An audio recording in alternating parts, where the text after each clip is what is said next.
Sound check.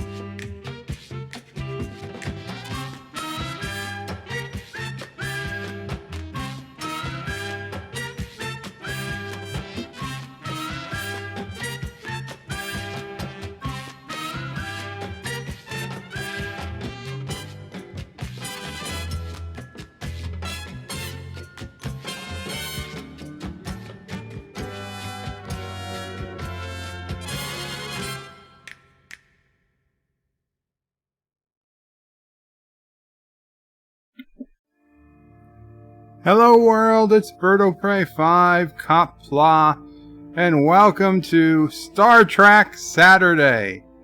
Perhaps the very last Star Trek Saturday we will ever have, for it is Star Trek Beyond, the last film in the Star Trek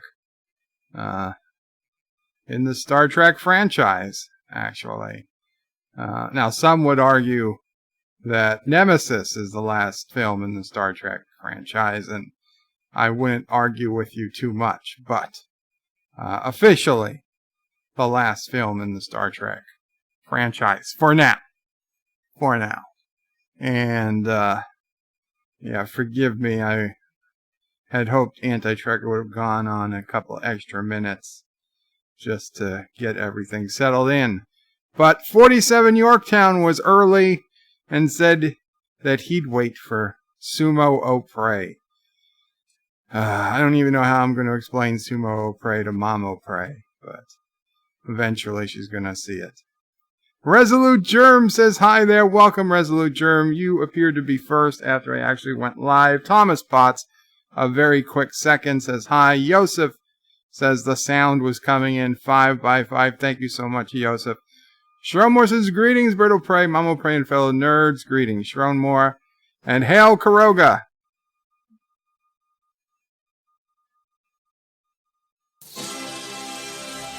Wrong one. What happened? Son of a bitch. Hold on. Hold on, I need to fix something.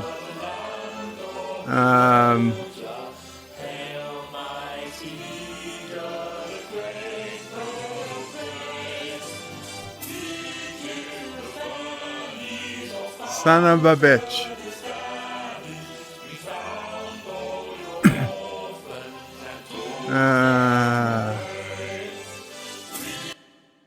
Okay. I accidentally had linked these two things. Amateur hour over here. Okay, YouTube production. Now it's in a different folder. I meant when somebody said Hail Karoga to play this. Hail Bird of Prey 5. Hail Karuga. Qapla.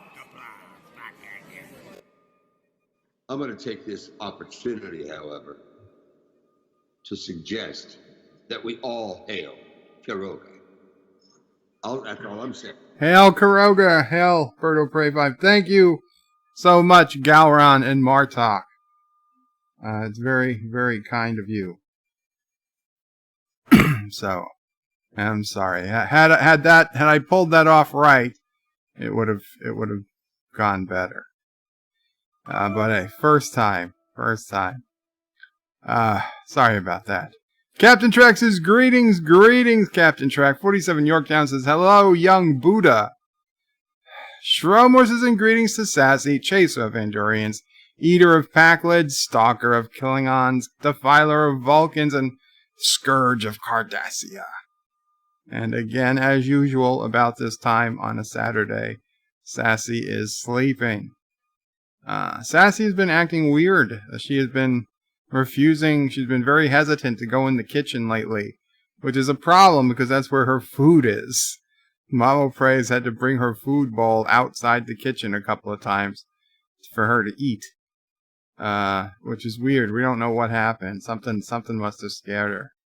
Captain Track says Yosef and Resolute and Stromore says hi to everybody.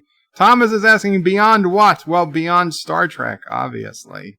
Yosef says hi, Bird. Mama Praise, Sassy, and the Flock. Welcome, Yosef. Again. And people are talking. Dan23 says, Bird of Prey, did you ever like the flip stun to kill phaser? The flip stun to kill phaser? Dan, I don't immediately remember what you're talking about. Is there a phaser in this movie that you flip from stun to kill? If so, I don't particularly like that idea since phasers should have multiple settings. Now, if that was a Star Trek Enterprise phaser, or, pre-TOS, sure, I could buy that. But even by the time of TOS, phasers should have a variety of settings. Tubian says, Bird of Prey, hello, hail, and Qapla, Tubian. Stroneware says, the Birda, God Emperor, Bird of Prey of Karoga. I don't know that I recognize the Birda image. The Neo-Normie Qapla says, Bird of Prey, it's surprising, as this was the only one of the Kelvin movies that I liked. And it's also Birdozuna now. See, people, we have to come to a consensus on the name for the whatever it is that Anti-Trekker brought into existence last night. Indie Tigers has stopped to say hi all, but gotta go to work gotta work on the house. Have fun all. Thank you so much, Indie Tiger Qapla. Abadam says, Bird of Prey, McClunky, where's your evidence? The evidence was last night. Anti-Trekker clearly said that you said hail from Turdistan or something, proving you were in Turdistan, and you knew you were in Turdistan the entire time. It was towards the beginning of last night's stream. I will find the exact quote later, unless you get Anti-Trekker to delete the evidence between now and then. Captain Katz is Bird of Prey. When you gonna release your slaves? They're not slaves, Captain Katz. So they don't need to be released. Dan23 says, well, in Star Trek Beyond, there's a space station, and the title means that they are going beyond the space station, further than anyone's gone. That's right. They built a space station at the very edge of explored space, right next to a very weird nebula that nobody knows what's inside. So that's like, let's build our biggest project the Federation has ever built, put hundreds of people and innocent kids and families right next to this big unexplored nebula, because surely there's no dangerous aliens or God knows what spatial phenomena inside of it. Captain Trax says that he's better today. He made a big decision. Oh, okay, Captain Track. I hope it's a good decision. The Neo-Normie says, Bird of Prey, you'll never be a Dalek with this lack of technical prowess. I am sorry, Neo-Normie. I started a little earlier than I was expecting. Abadam says, Bird of Prey, a bribed diplomat and a slimy politician. Nice work. That's not that is totally unfair characterization. Captain Cat says, Gowron is dead. Those were changelings. No, that's not true. Thomas Potts is barely into his stream, and he's lying already. Piano Dean says, Bird of Prey, I would like to be a certified nerd. Piano Dean, I will check out your channel. I'm going to be honest, Piano Dean. When I looked at your channel, which was a bit ago, and maybe it's changed, the criteria for being a certified nerd was that you had nerd content, like some nerd content, regular nerd content, and 100 subscribers. Now, I know Anti-Trekker and I have made exceptions for the 100 subscribers, but I didn't notice any particular nerd content on your channel. However, if Anti-Trekker is okay with it, obviously it's his site. I will still put you up, since I heard him say that I should. I just want to make sure that's okay. Or maybe there is some regular nerd content that I missed, in which case, won't be a problem. But I do just need to verify with Anti-Trekker before I do it. Just being blunt here. The whole purpose of the Certified Nerds list was so that people could find content that they were, other nerd content that we thought they would enjoy. It's not just a list of Anti-Trekker's YouTube friends. But we'll see. We'll see, Piano Dean. If obviously it's Anti-Trekker's decision in the end. If he says to do it, we will do it. I will get you up there. It does take a few days though, because I've got to go in and make changes to the code to get it in there. Adding the forum isn't too bad, but adding the fact that it checks your YouTube site for new videos takes a little work. Aberjam says, greetings to Captain Track. Resolute says, good here, Captain Track. Dan23 says, one thing I don't like in these JJ films is that the Enterprise raises shields, but still takes damage. Well, it happens in a lot of Star Trek. Daniel's Hot Topics is Bird of Prey, Bird, me and Jacob just finished another Daniel's Star Trek cast. Very cool. Thomas says, there's a ghost in your kitchen. It could be. It could be. I mean, it's weird that a ghost would take up residence at this point in time, being nobody's died in the house recently. But there was a ghost in the kitchen? Yeah. So ghost in the kitchen is the most likely answer, I guess. Maybe we should get a medium here. Tubians is Bird of Prey. I think Dan means in 2009 track the phasers flip. Okay. From Stun to Kill. Well, I don't remember that. But then again, I do try to block some things from all the JJ movies. Dan 23 says, in the phasers in this movie has a blue bit and a red bit and it flips. Then you fire. Okay, well then I don't like that because they need to have at a minimum 4 settings. Okay, they have to have absolute minimum 4 settings. Stun, heavy stun, kill, and vaporize. And frankly, it should be a lot more than 4. But they also should have a setting to heat up a rock. And they should have an overload option. Resolute says, Bird of Prey, if Sassy is not wanting to go in the kitchen, check your gas. It's actually not the worst idea, Resolute. Although I do have a very sensitive nose, and I don't smell any gas. But it doesn't hurt to check. Thank you, Resolute. I would not have thought of that. I would not have thought of that. And that makes perfect sense. Let me switch to live chat. And you know what? Let me actually pop out the chat. Because I can. And guys, we are paused at... actually... Let's see. Where are we paused at in the movie? Actually, I didn't pause it yet. Okay, so you can see where we're paused at. It is 19 seconds. It's always 19 seconds in, huh? We're 19 seconds into the movie is where we're paused. So, if you are going to watch with your own copy of the movie, get down to around 19 seconds and pause it. So, yeah. God damn. Pop out chat. Everything's so slow today on my computer. I really need to reboot it. I installed another video editor, and I haven't rebooted since I installed it, and everything's a little laggy. Hopefully, if it's going to be like this, I'm just going to uninstall the editor. Cyberlink. I decided to try it. It looked like it had pretty decent features, but I don't know.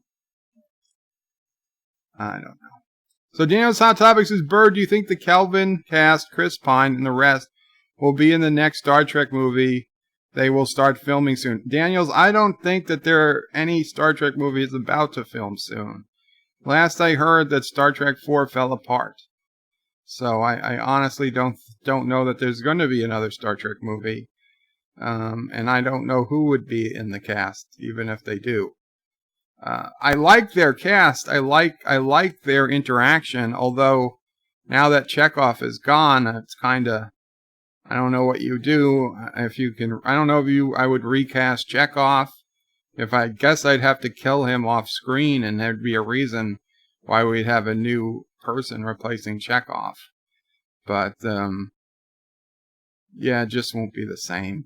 Immortal Technique says, hi guys, welcome Immortal Technique. The Neo-Normie says the maddest thing in the maddest thing in the game version of the JJ Enterprise, they had to lower shields to fire phasers and torpedoes, like in Blake 7 with shield walls. I've heard that in some TOS episodes they mentioned having to drop the shields to fire phasers. I don't actually remember those episodes, but I've heard people say that, which, yeah, they were still trying to figure out, how shields worked back in the early days. Resolute Germs is Bird of Prey. The name is Sumo O Prey 5. Title of Birdzuna. Aberdam says, Bird of Prey, I don't know what you heard, but I've never said hail from Turkestan. Well, something to that effect, Aberjam.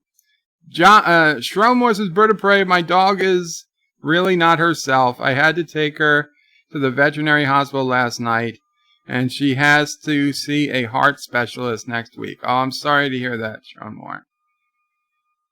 Richie Poole says, greetings, all greetings, Richie. Dan23 says, the one thing about the JJ movies is people don't notice the different hand phasers. Captain Trek, Bird of Prey, no, it was not good, but it was necessary. Robert Hammer says, hey people, welcome Robert. Aberjam says, it's your characterization at Bird of Prey. Piano Dean says, yeah, no real nerd content, but I can work on that. I will be glad to earn it. Okay, Piano Dean, if you put on just, once every week or two, something nerdish, I would be happy to add you on without having Anti-Trekker give special discompensation. The Neo-Normie says, Bird of Prey, the chat is the Tarantino Trek. Bird of Prey and the chat. Is the Tarantino Star Trek in universe, or like Once Upon a Time in Hollywood about the making of Star Trek show in the 60s, as later sounds more interesting? Again, the Neo-Normie, the last I heard, Tarantino Trek was definitely off. Tarantino had changed his mind. It was too much of a hassle. The rumor was it was too much of a hassle for him to work within the bounds of Secret Hideout license, and he just said, this isn't for me.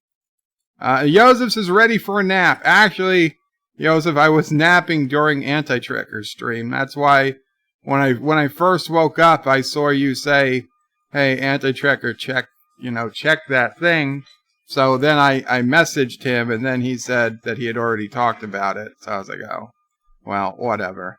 That's actually when I woke up. I would nap through most of Anti-Trekker's stream, because I got up at 4 a.m. It was not a good night of sleep. It was a really rough night for me. And I was up at 4 a.m. on DJ Odyssey. It was streaming at 4 a.m. So I ended up on his stream for a couple hours.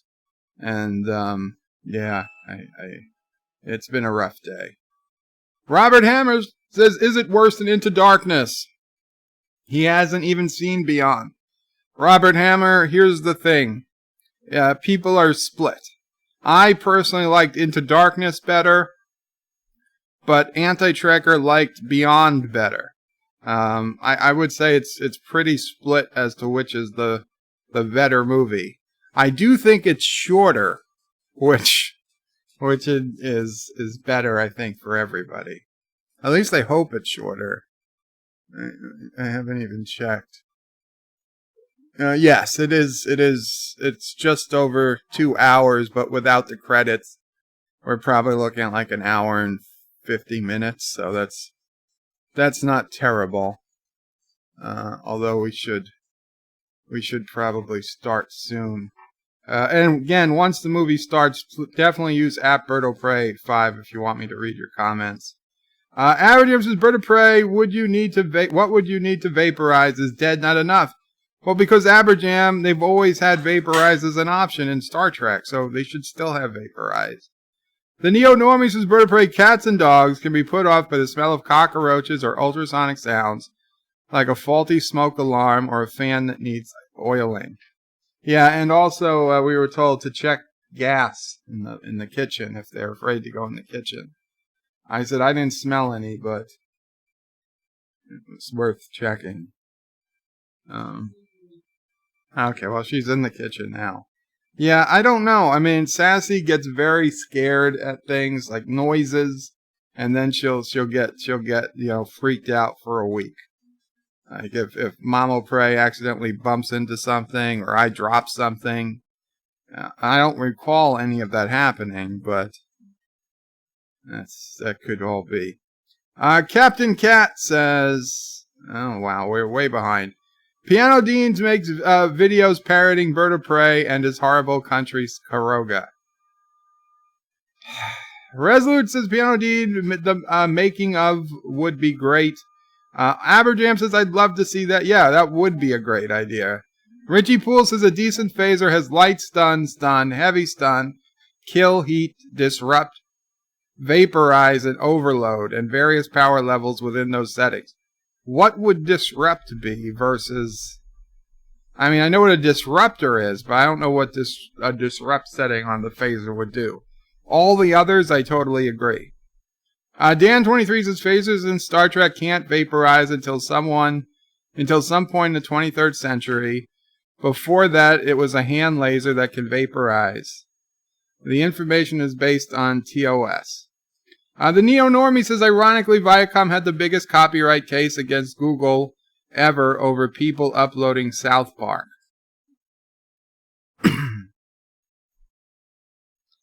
What? I'm not sure where that came from. Nassim Shanabor says, death to the Kelvin timeline. Thank you, Nassim. You know what? I agree, and that's why people said, why don't we put off watching this movie? But I was like, no, let's get it over with. Because once we watch it, we don't have to worry again about the Kelvin timeline ever again on Cinema Saturdays. Yeah. Robert Hammond says, yeah, Star Trek 4 is a goner. I think so. Alan says, Bird of Prey, in the Orville, the phasers have a cigarette lighter setting, which I thought was kind of cool. Especially for, yes, Bordas, who has to replicate 500 cigarettes. Robert Hammer says, Black Robot has no money to do it, thankfully. Lol, not Bad Robot. Yeah, Bad Robot. I'm sorry, yes. Bad Robot is the... Secret Hideout does the TV shows. Bad Robot does the movies. Phasers also have settings for wide beams. Very cool device. Yes, Richie Paul. Dr. Alex says, hello and Qapla Bird of Prey. Still editing episode 8 as I type, but popping in to say hi. Very cool. Thank you, Dr. Alex. Dan23 says, Star Trek 4 JJ Universe could have been a novel, but due to one of the actors, they can't use one of the characters. Is it Chekhov? It's probably Chekhov. Rambling Canuck says, hello, Bird of Prey and all. Welcome, Rambling Canuck. Richie Poole, the heat setting, for example, was set on an extremely narrow beam that acts like a cutting torch. On wide beam, it can heat up rocks. I want one. So does the Vile Child. She really wants a phaser. Aberjam says, Captain Cat, what was the checkmark guy's name? Nerdlore? Lorecraft. It was Lorecraft. I had never heard of his channel, but I subscribed to him. And what was that noise? We got Yosef has just donated $2. Gave money to Anti-Trekker. Consider it a redemption. Thank you so much, Yosef. Greatly, greatly appreciated. Yeah, Lorecraft. I'd never heard of him, but I subscribed to his channel. It looks like he builds, I don't know, what would I call that? Sculptures of nerd stuff. Like, there was like a Baby Yoda sculpture and some other sculptures. It looks like he looks like he's an artist. He seems to do some damn good work. Joseph says, Bird of Prey, how about a happy birthday for Jacob? Happy birthday, Jacob. I don't know who Jacob is, but happy birthday to you. Mamo Prey assumes it's a child. I would say it's probably a good guess. But if I missed who Jacob was, I don't know. Happy birthday to you. Happy birthday to you. Happy birthday, dear Jacob. Happy birthday to you. Enjoy Slovakia, I assume. Yeah, Captain Cat says Lorecraft has 260,000 subs. You see, I'm always amazed that a day will come on YouTube and I'll find somebody I'd never ever heard of before. And they have, 260,000 subs, 1 million subs, 5 million subs. And like, I've never even seen them before. Then I think how little of a channel I really have. Or even Anti-Trekker has. It's like, wow. We are small fish in a big, big ocean. Thomas Potts says, Bird of Prey, did you have a nap or should I have my phone ready to wake you? Well, I did nap once, Thomas, but I'll be honest, it's, I don't know. You might want to keep the phone nearby. Okay, I'm just got to read the at Bird of Prey 5s because I got to start the movie. Aberjam says, Bird of Prey, why are Into Darkness and Beyond called that? What darkness, beyond what? Well, I assume the darkness of space and also beyond the space that they were in. The Neo-Normie says, Bird of Prey, why I like Beyond over Into Darkness is that it was completely its own thing and added to the mythos of post-Enterprise era with the Franklin. I know a lot of people didn't like the fact that Into Darkness had Khan and was kind of like the reverse of Star Trek II, The Wrath of Khan, whereas Kirk dies instead of Spock. But I honestly thought that was the best part about number 2. In fact, I honestly wished all the movies would sort of, I wouldn't say parody, but sort of link into the first, 6 original TOS cast movies. That would kind of be like, in a way, even though we're in a different timeline, the universe finds a way to unfold the way it should. And that we'd start to see things, happen again. Even though they wouldn't be exactly the same.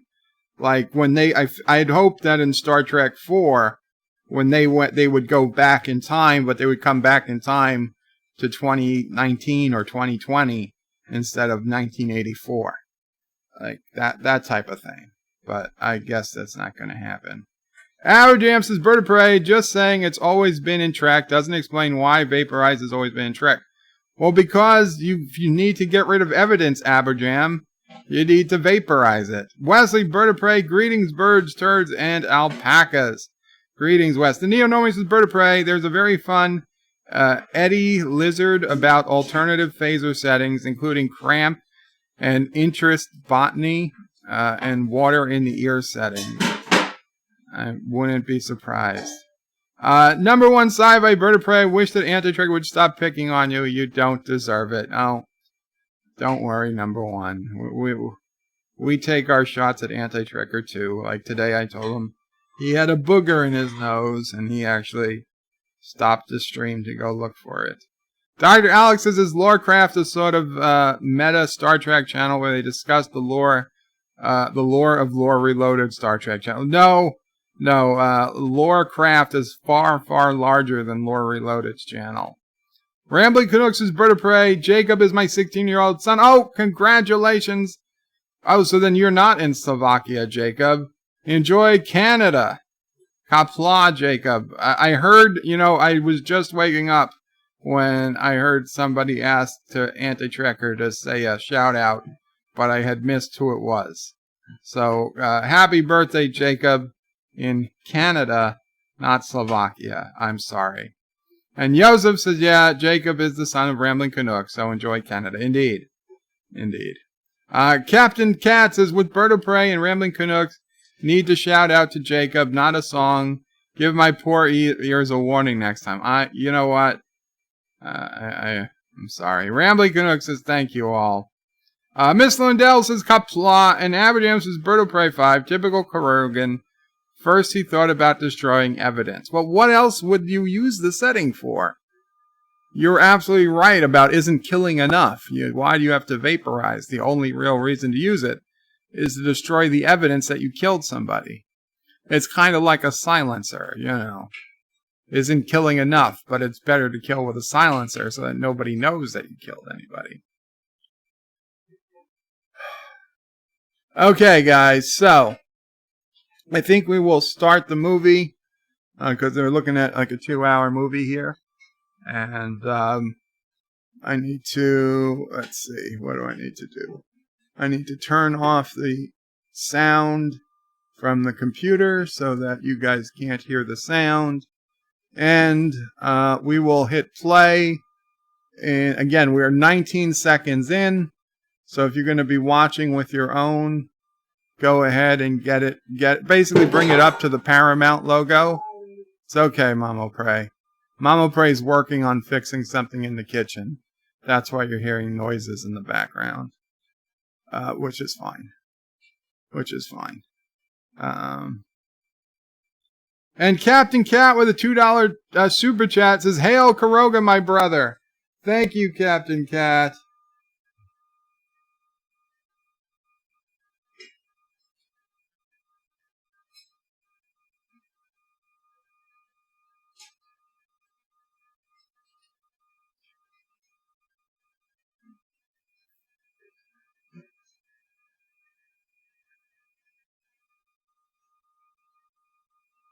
Hail, Karoga. Thank you again, Captain Cat.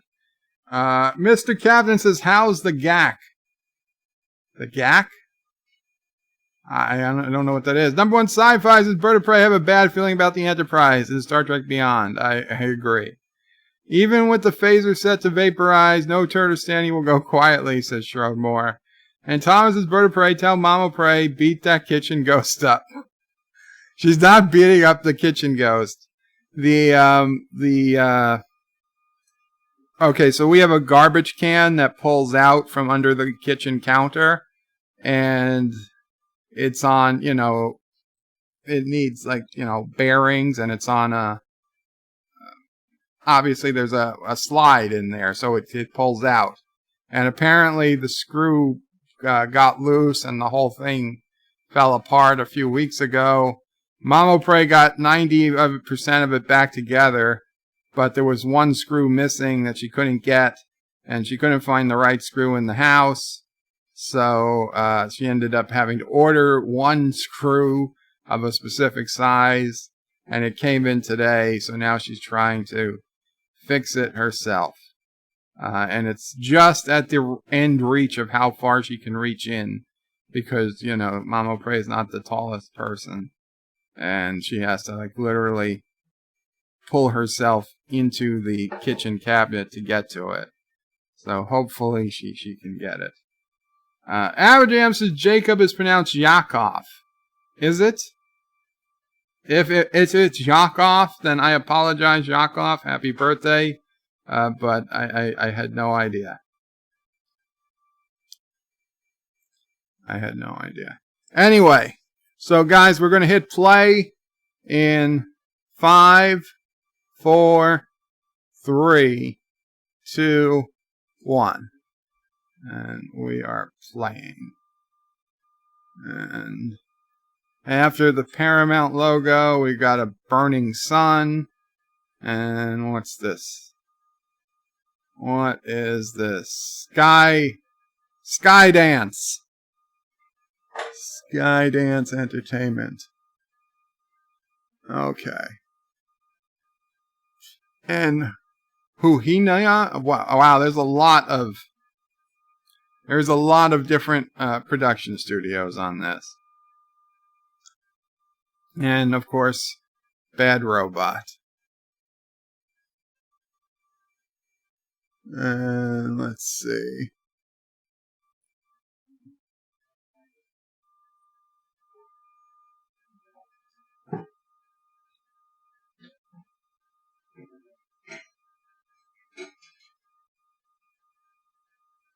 And we got the Enterprise, the JJ Enterprise, mind you. My name is Captain James Tiberius Kirk, the United Federation of Planets.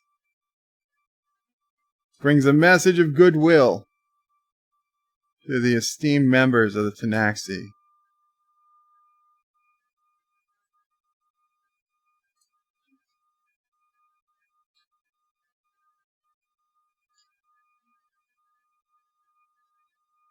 What's wrong with it? Why don't they?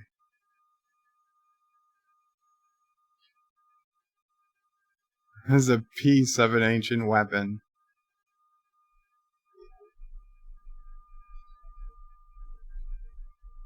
So they stole it.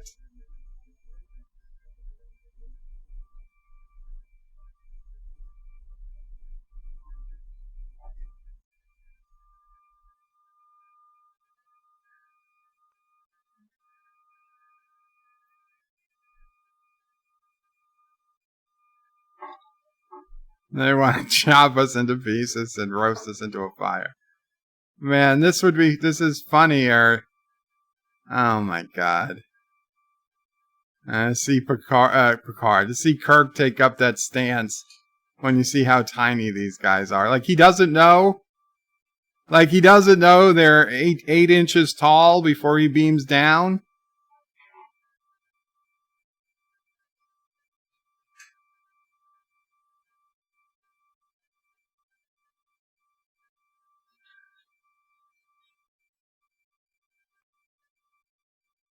He's begging to be beamed up.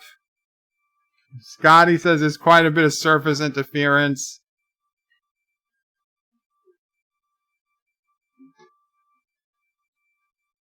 Now, what do they do with those ones that beamed up with them? Scotty asks how it goes. Scotty says, did you manage to broker a treaty? And Kirk throws that thing to Spock, tells him to put it in a vault. Okay, guys, I will get back to the chats.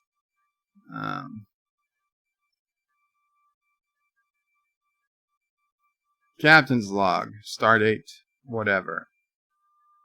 He's washing his hands. They're 966th day in deep space. They're 3 years into their 5-year mission.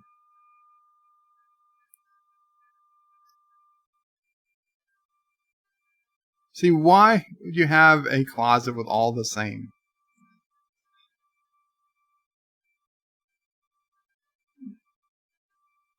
It can be a challenge to feel grounded when even gravity is artificial.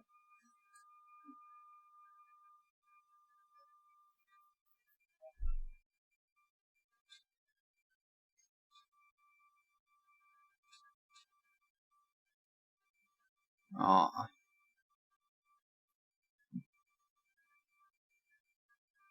Just shoot them with the phaser.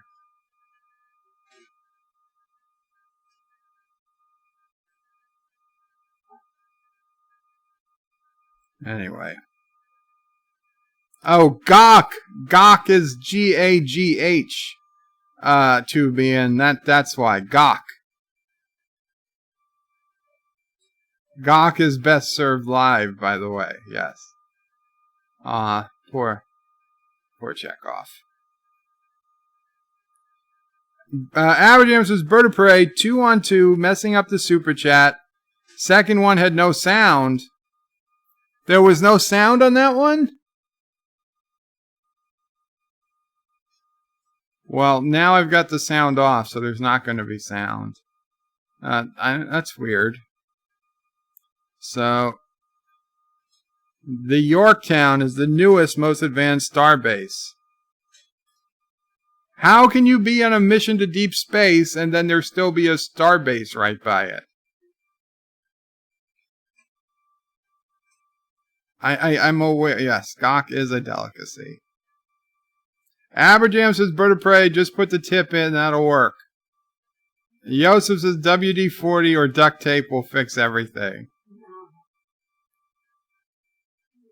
Number one, sci-fi Bird of Prey, does Mama Prey need some help there?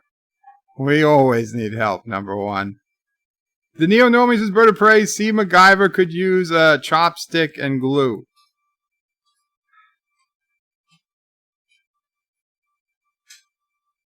Why are you going through Chekhov's locker? So now they're making a joke that they found the not vodka in Chekhov's locker.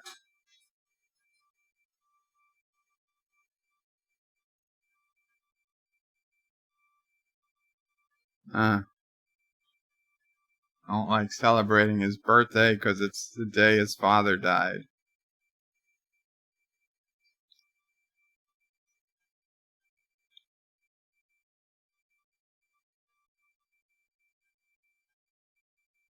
Mr. Captain says, I can hear Anti-Tracker banging his head on the wall, knowing you're watching beyond.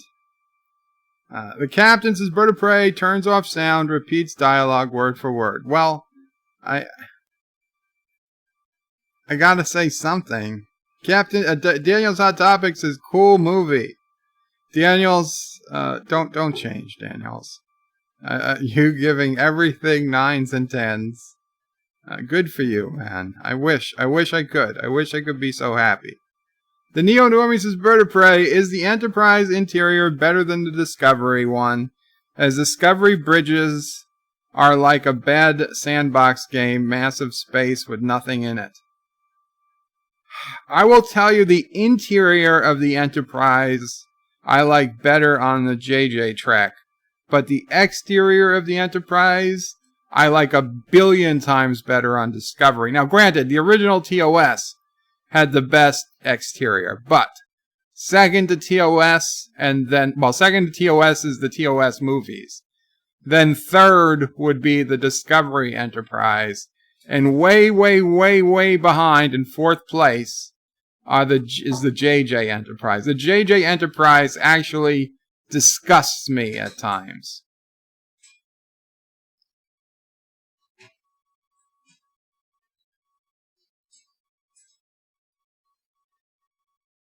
It looks like a goddamn snow globe in space. So apparently Spock says that renting space on a planet would appear to favoritism on the Starfleet's part. So they made this entire starbase because it was better than appearing to favor one planet over another, which of course is total bureaucratic bullcrap. Now this entire starbase is also bullcrap because none of this should exist. If they couldn't do it in TOS, they shouldn't be able to do it in this universe just because the Franklin got destroyed. And why are there trains when there are public transporters? What is the point? People are like, oh, yeah, you know what? I like taking 15 minutes to get to work. I'll take the train. Who wants to get to work on time?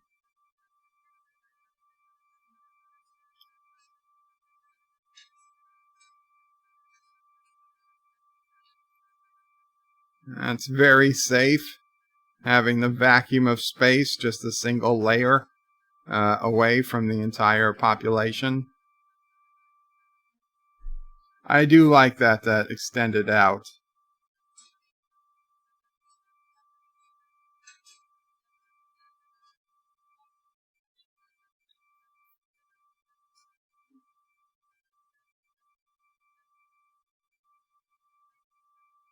So Uhura is trying to give back to Spock a necklace, and Spock says it's not in the Vulcan custom to get back what he gave as a gift. And Anti-Tracker just uploaded a review of the Impossible Box.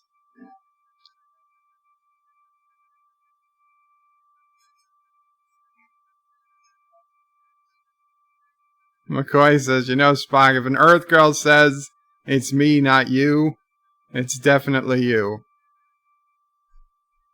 Now some Vulcans ask Commander Spock for a moment of his time.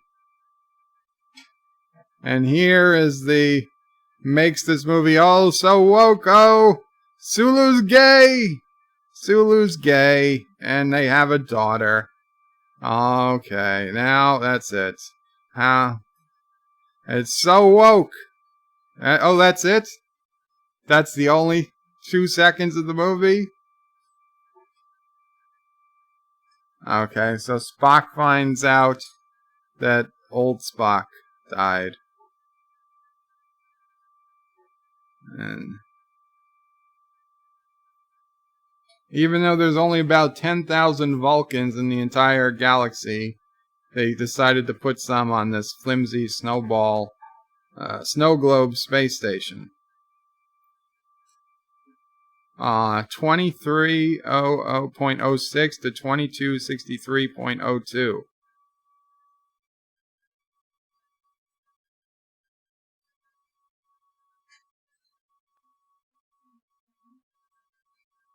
I wonder how that time actually works out, because he lived for several hundred years, but in their timeline it wouldn't have been nearly that long. A couple hundred years, 150 plus at least. But in this timeline, what's he, like 25 years old? Incoming vessel, unidentified.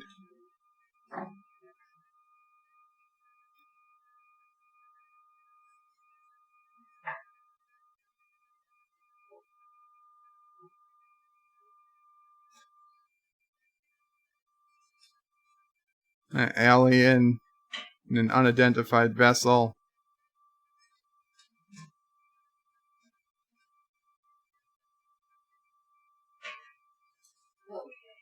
You got it, Mamo Prey? I got it.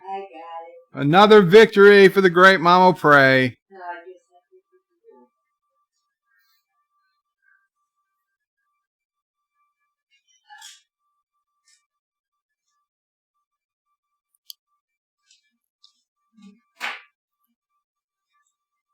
do Neo Normies says Bird of Prey. Is this Enterprise interior better than Discovery? I read that. Yes, it is. Number 1 says Dust. Hashtag Snow Globe in space. Neo Normies says Bird of Prey. Isn't it a shame that Spock guy didn't actually stick to playing bad guys, as he was so good in Sliler in the House? Sliler in Heroes Super Creepy? The Spock guy? You mean Zachary Quinto? Holy shit, is this the woman from The Expanse? That's totally her voice. I completely forgot she was in it. The UN, the head of the UN from The Expanse. The Indian woman. Yeah, she's in Star Trek Beyond. She's an admiral.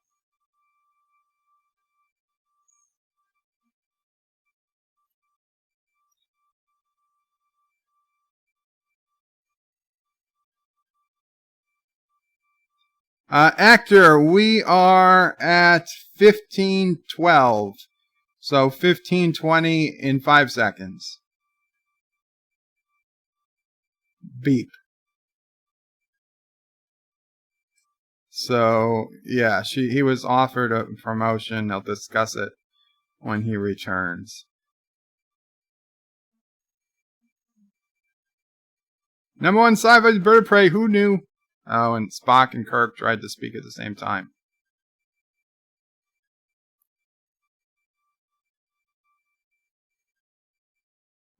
Kirk says, after this mission, we should sit down. And they both have something to share, but apparently they won't share it till after the mission. Kirk says, we make a good team. And Spock says he believes they do. Star Trek Beyond. Yeah, Star Trek Beyond. Yep, it is. Yep, Mama Prey confirmed it. Number one sci-fi bird of prey. Who knew that the Beastie Boys could be the ultimate weapon that the Federation ever used? Yeah. Oh my God. See, this is such an awful picture of the Enterprise. Jesus Christ. Makes me sick.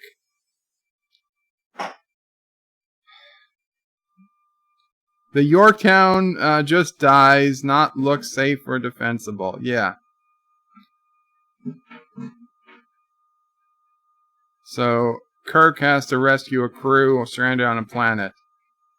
They're going through an unstable nebula, which apparently means asteroids. Because, of course, there's asteroids and nebulas.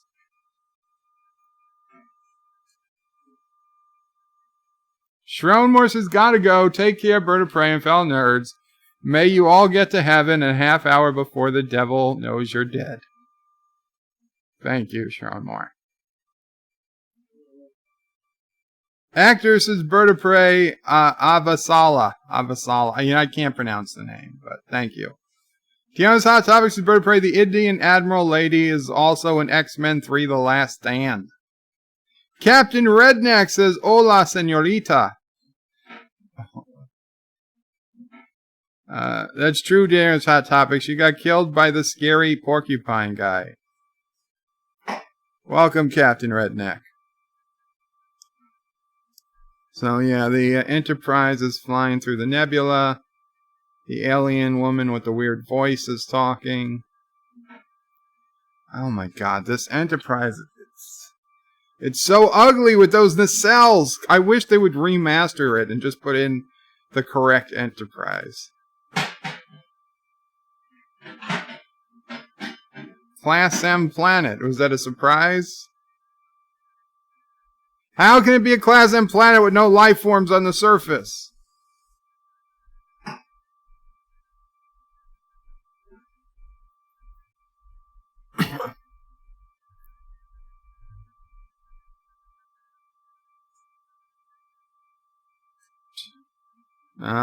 They're jamming her. Never a good sign. Why didn't you back off, Kirk? Why didn't you back off the minute you were being jammed? He looks at the alien and says, what is this? Now he yells, shields up.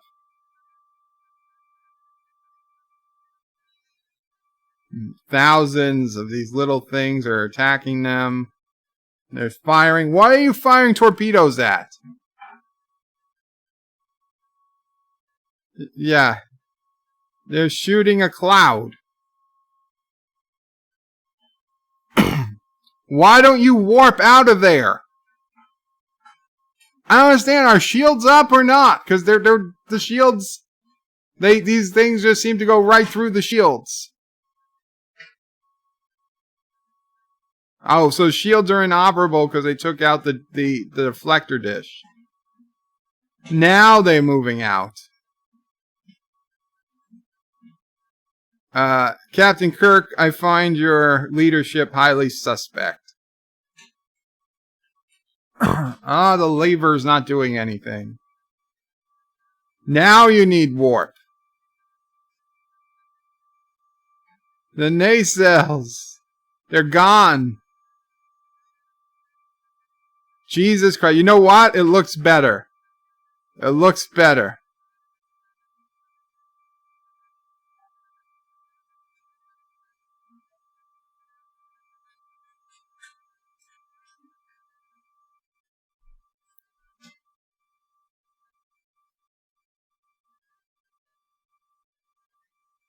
Jubian says, because quantum, the answer is always quantum.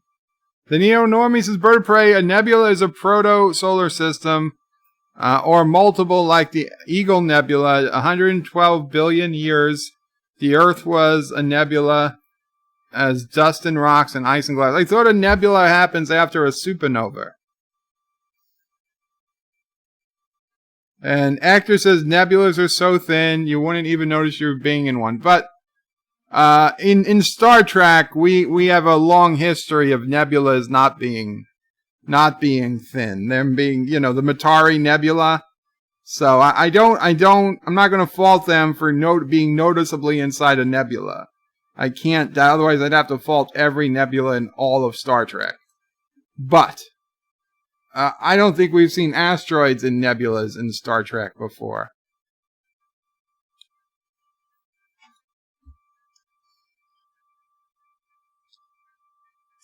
I mean, the ship would just blow up at this point. Is he a Krill? Is that a Krill? Because he looks a lot like the Krill from the Orville.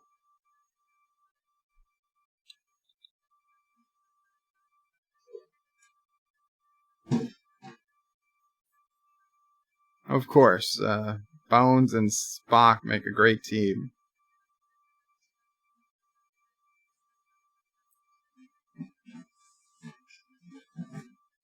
Did you say Star Trek? Are you Rihanna? Christopher Jones, I often say Star Trek instead of Star Trek. It's just the way I say it. Am I Rihanna? I will double check. Mom will pray. Am I Rihanna? No. No, I'm not Rihanna.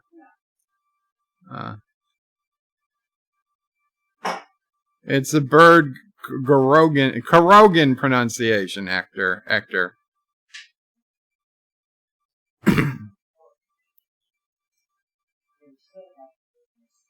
So they want the artifact.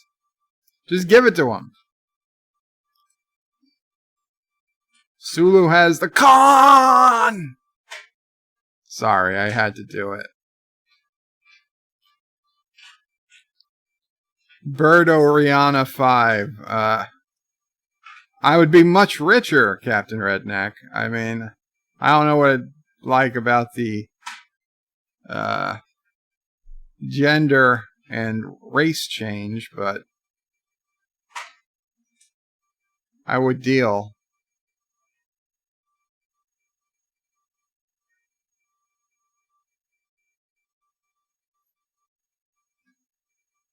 So Spock saying they have to evacuate now. I did like McCoy's cool little thing to see inside the body. That would be useful. The Neonomi says, Bird Prey, no, the umbrella, Ella, hey, hey, umbrella at hey, hey.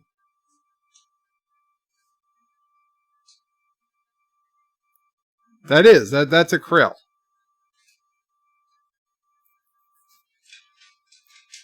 Hail Avis.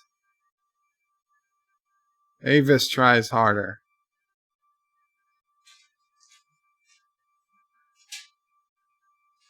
Oh, he recognizes Kirk. As this is the Back to the Future scene. Scotty literally just pushes two wires together and the whole thing gets power again. People are sliding down hallways. Why? Did the gravity change?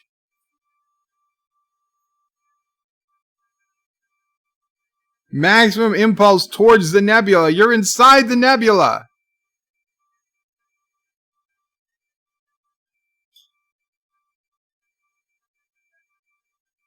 None of this makes any sense.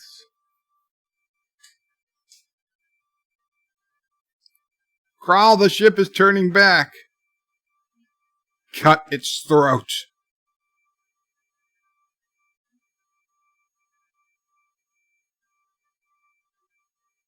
And now these things literally cut through the neck. Very convenient that the Enterprise is shaped how it is.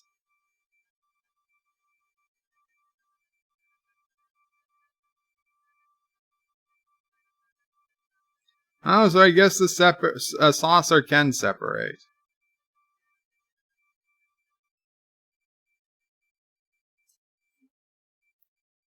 Captain Redneck, I love this movie, Bird of Prey. You make me want to go watch it. You should, Captain Redneck. We're 20 minutes in. I'm surprised you love it, though. Richie Pools is Bird of Prey to expect J.J. Trek film to make sense as illogical.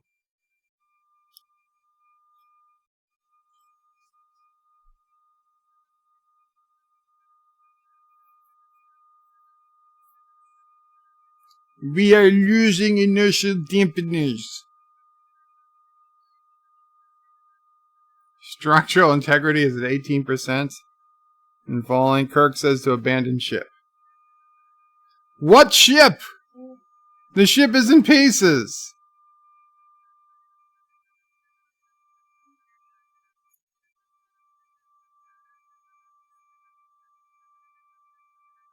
What the hell's a warp reserve? Miss Lundell says, Bird of Prey, are you expecting genius from Jar Jar Abrams movie? Resolute Germ is off to lunch. See everyone later. Take care, Resolute. Number one sci-fi, Bird of Prey. If I lived close to you, then I would assist you in Mama Prey every day. Thank you so much, number one sci-fi. Oh, thank you. And yes, of course the woman who led you into the trap is going to help you.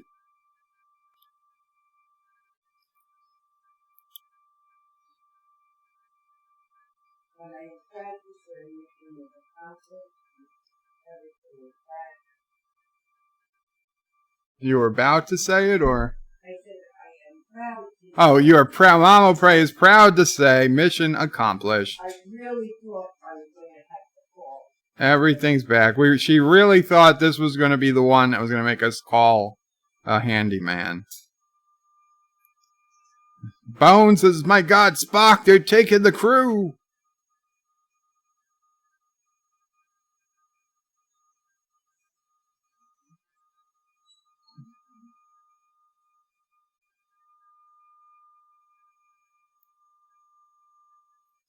Kennewick Sapien says, moral of the movie, never trust alien woman.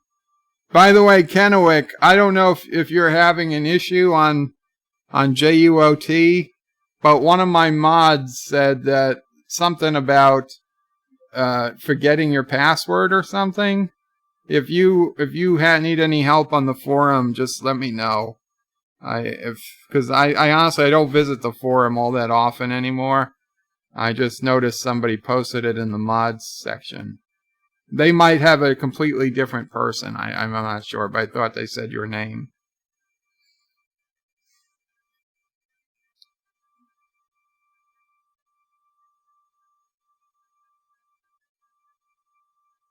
Thomas Potts is Mama Prey, the Ghost Slayer.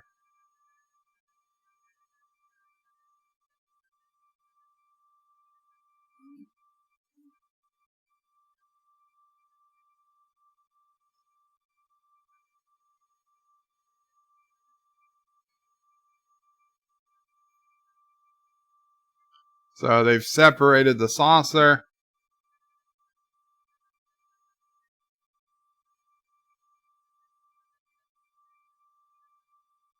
Kennewick's is probably not him.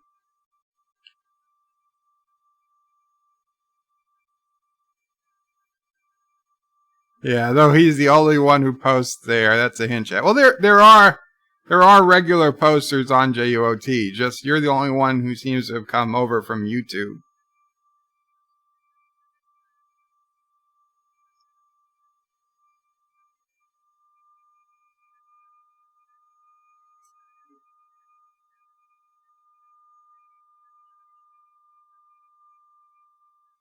Well, now he'll never find you. Oh, and you stole the artifact. You pulled the old switcheroo.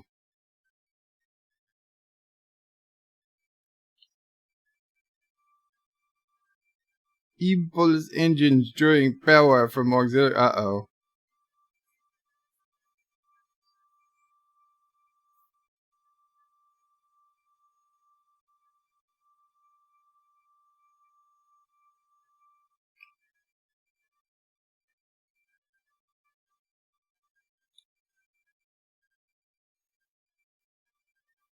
There's nobody left on the saucer. The intruders are taking them.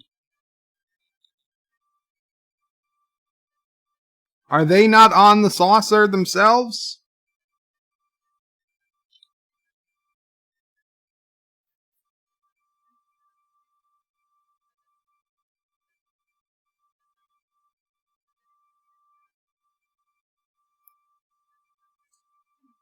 Oh, Sulu is Evacuating everyone.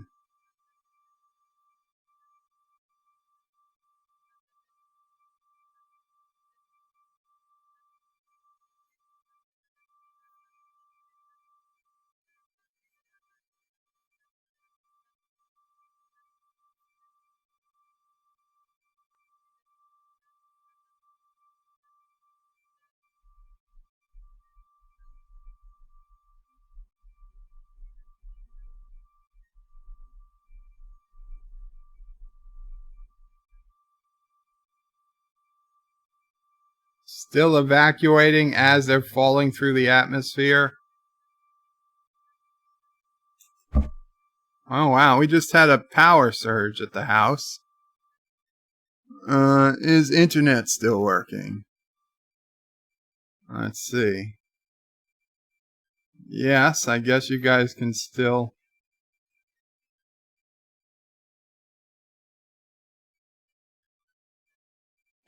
You guys can still hear me? Yes.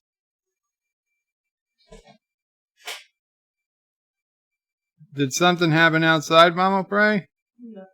There was a bit of a power surge here. The light blinked off for a second and the battery clicked. But just for a second. Everything's still connected.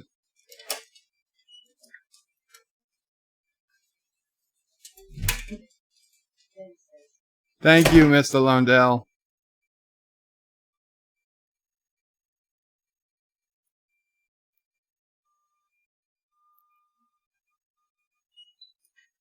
Other than wind gusts and very dark clouds right to the north, that might be a thunderstorm.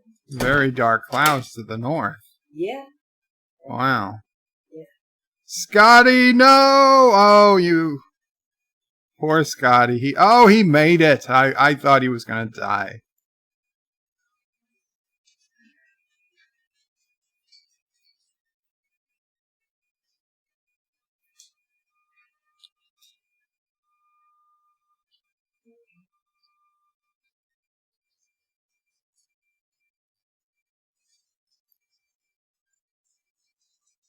Yeah, shoot her now.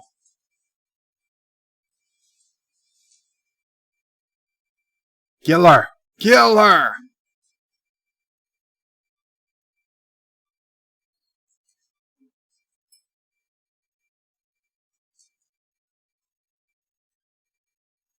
Oi, Captain, I check. His name is Khan? Kron. He took his crew.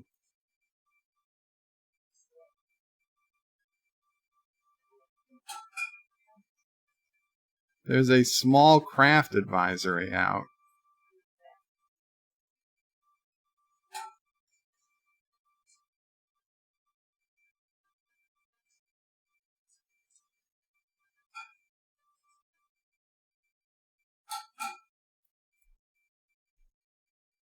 They have to find the saucer.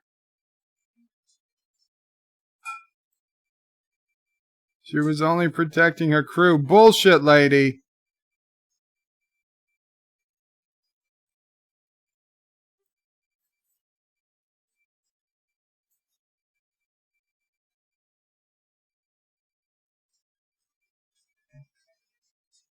There's no thunderstorms in the area. There are snowstorms. Really? How cold is it? I don't know. But they're to the south, not to the north. Well, that cloud. I believe you.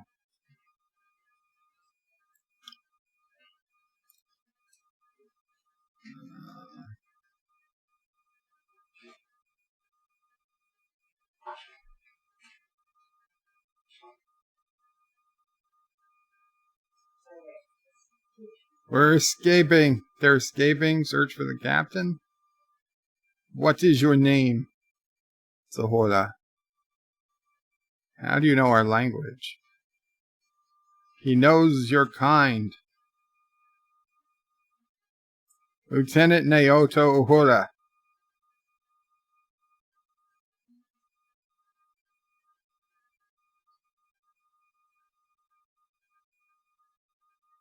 Number one sci-fi bird of prey. I wish we had beaming technology so I could just show up immediately at your home to help you and Mama Prey as much as possible. Oh, thank you so much. Yeah. Oh, thank you. Thank you for that. I wish we would be Mama Prey says thanks for the thought, and she wishes we lived in Florida.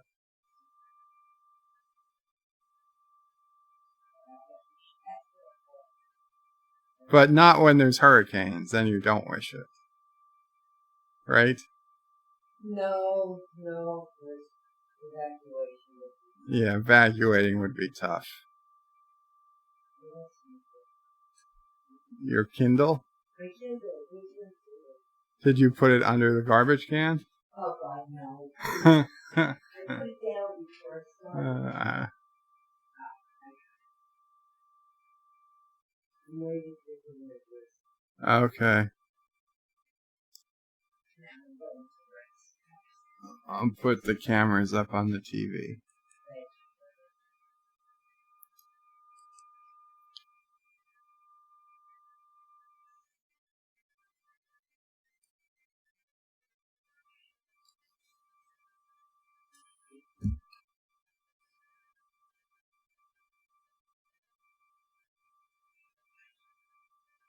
Doctor, Jesus.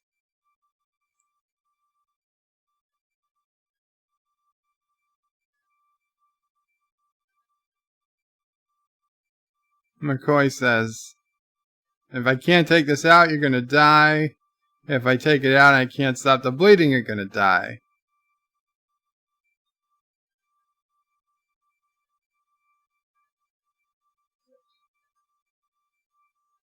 Oh, Vulcans have their hearts where humans have their livers.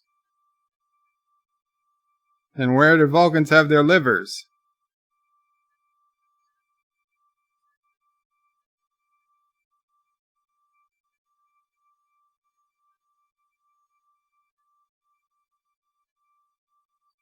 McCoy doesn't get it.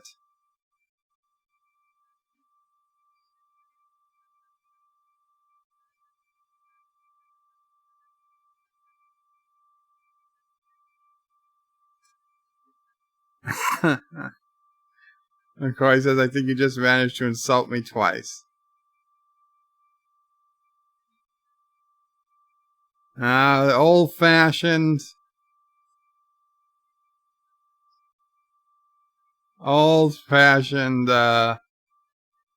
cauterizing of the wound. They say it hurts less if it's a surprise.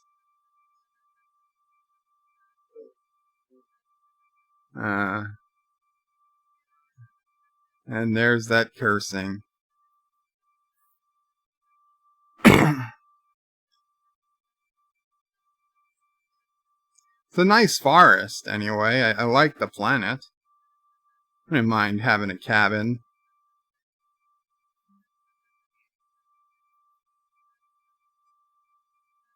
Scotty, where's your little friend?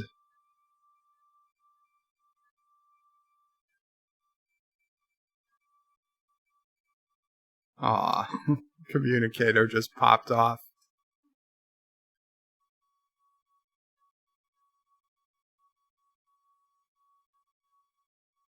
My name is Montgomery Scott. Who might you be?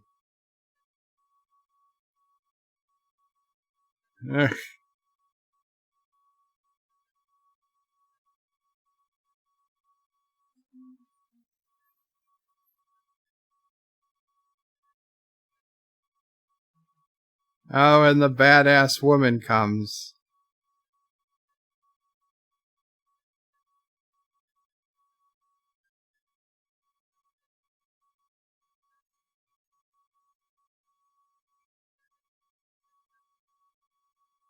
Oh, hologram fighters. Very interesting.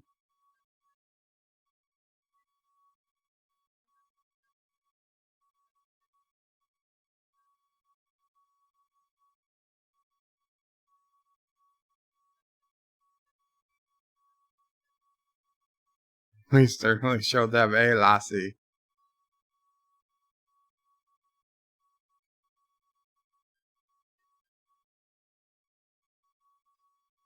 Where do you get that? The Starfleet insignia. I mean, I'm officer of Starfleet. Engineering. I fix things. I know what an engineer is.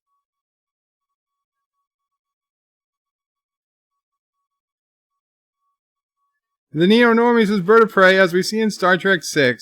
It's where his... No, that's not where they are.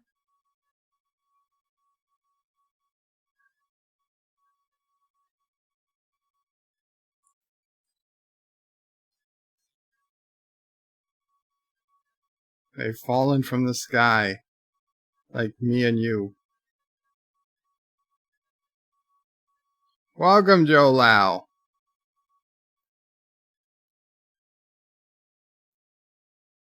She will help him find his mates, and then he will help her. To fix something.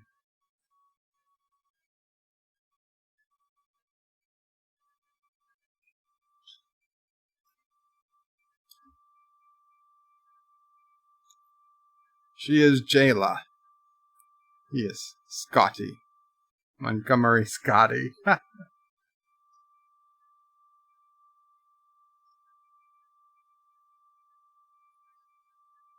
Miss Londell says, back in the day, 60%, it was a D minus, barely passing. Back in my day, a D wasn't passing. It wasn't quite failing, but it wasn't passing.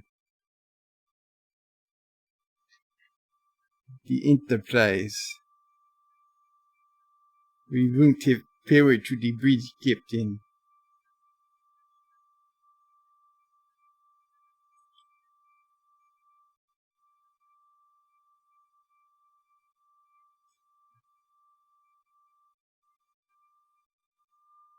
Oh, how convenient. There's a hole in the rock that we can fit in through.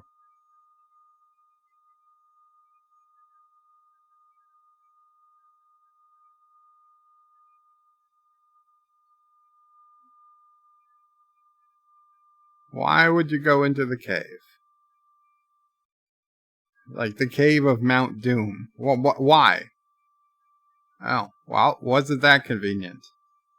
Captain Redneck's bird of prey. If you'd be a doll, smack Mama Prey on the ass next time she's near. Tell her Redneck says hi. Thanks. Captain Redneck, I think we'll skip that, but we'll skip the slap, but she says hello.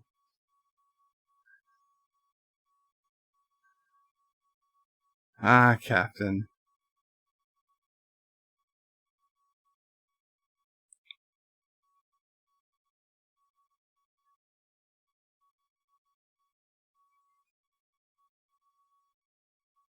Welcome, Ensign Ricky. He tells Scotty to watch his steps. She doesn't want to set off her traps. It's her house.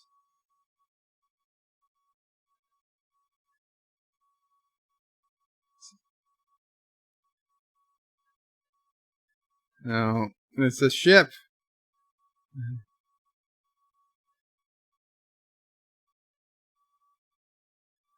He says, is this your ship? She says, no, Montgomery Scotty, it's yours.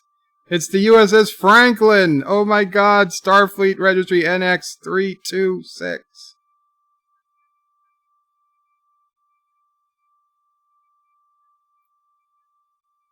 It's still his power, because they got there at night and there were lights on. Man, they did not cover a lot of ground very quickly. So they're going to get to the bridge and find the crew, even though there's like guards all around.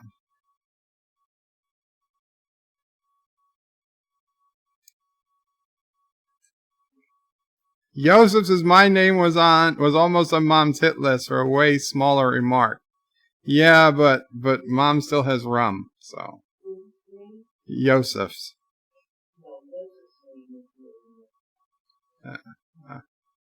I might have lied about you being on the hit list, Joseph.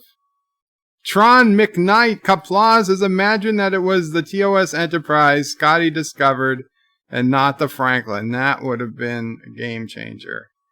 It would also been disturbing, since that would mean that the original timeline was disturbed.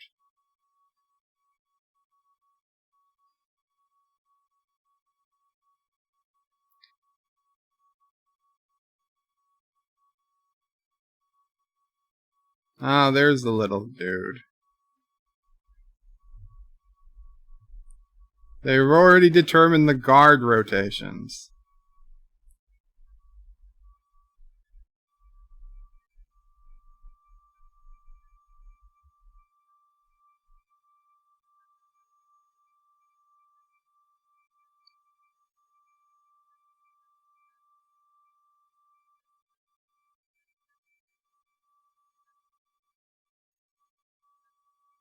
It's a Magellan probe. John Street's Bird of Prey is J.J. Abrams' Kuroga Tech. Bird of Prey onto the dance floor over. I don't know what you're even saying, Josh Street. J.J. Abrams' Kuroga track. Bird of Prey onto the dance floor over.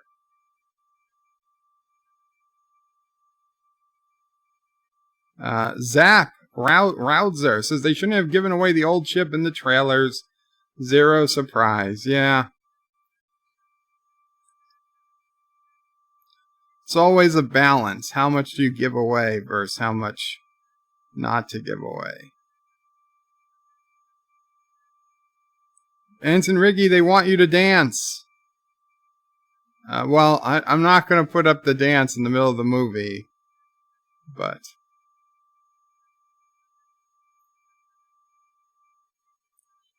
so they've been being watched.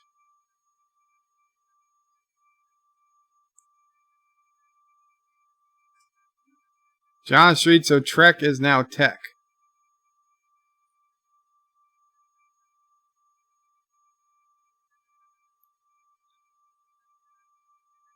Ginger Switch, love the uniforms from this movie. It's the one I wear myself, red. Very cool, Ginger Switch. And good to see some new names here, by the way, everybody. Thank you for hanging out. I know watching Star Trek Beyond is not the easiest thing for everyone. Yeah, Chekhov. Choose to live. Now I said Tech instead of Trek. Whatever. That alien makeup looks so cheap, says Hector.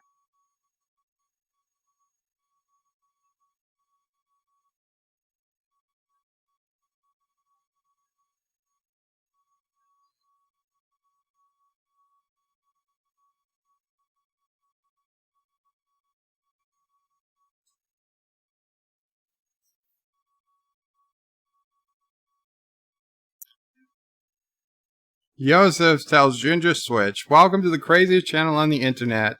You don't have to be insane here, but it helps. Canowix's Bird of Prey, I've seen your Picard body count video retweeted by Angry Mr. Fibble. Thank you, Mr. Fibble. Oh, absolutely. Thank you, Mr. Fibble. Angry Mr. Fibble is Twitter famous. For sure. In fact, he's just famous within the fandom menace. And Robert Meyer Burnett actually also shared my Picard body count video, but it was on Facebook. And I can't get to the group he shared it from. But Captain Foley sent me a screenshot that Robert Meyer Burnett actually shared it. So that was really cool. And Nerdrotic talks up that video all the time. So that video is really awesome. And you know, I kicked myself because I but I rushed that video just because I wanted to get it over with. I didn't think it was going to be that popular a video. So I didn't even put in the star background or half of the effects I normally do. I just kind of, you know, I don't want to say I half-assed it, but I half-assed that video just to have the video out. And I see it shared by all these people. It's going to teach me not to half-ass the videos again. Because I can't predict which ones are going to be good and which are not. In fact, that's the biggest thing. You just can't tell. The videos I think are going to do the best, do the worst. And the videos I think are going to do anything turn usually to be the surprises.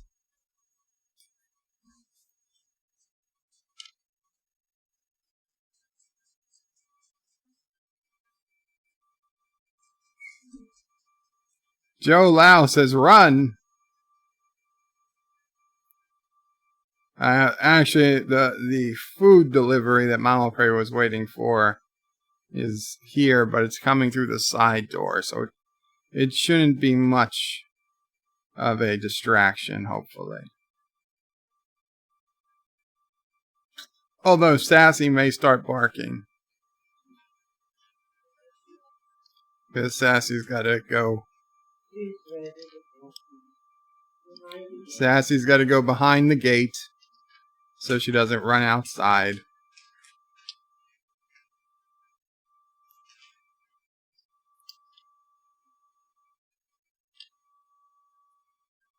How do they survive that, Hector asks. Well, plot, Hector.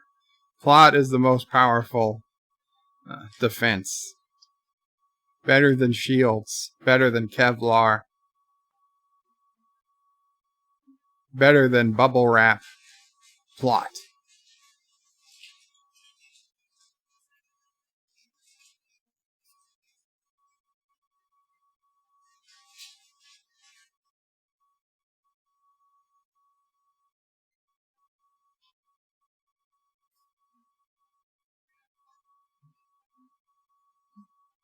Those are good uniforms, I gotta say.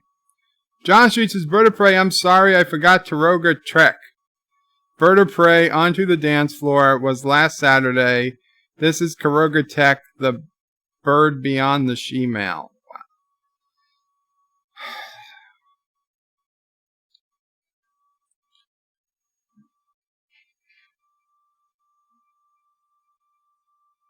Without struggle, you will never know who you truly are.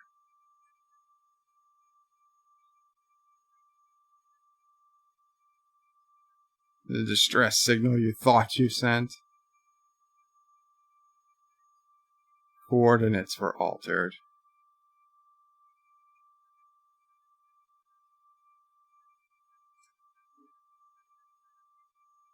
You're going to attack the Yorktown.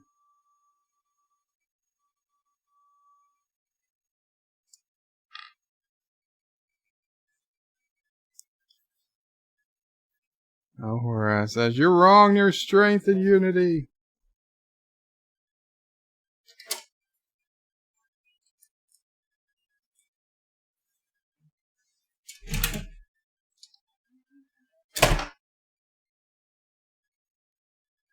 What is he doing?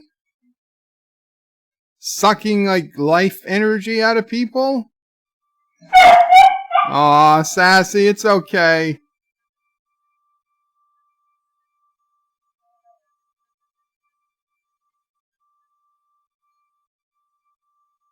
It's a nice planet.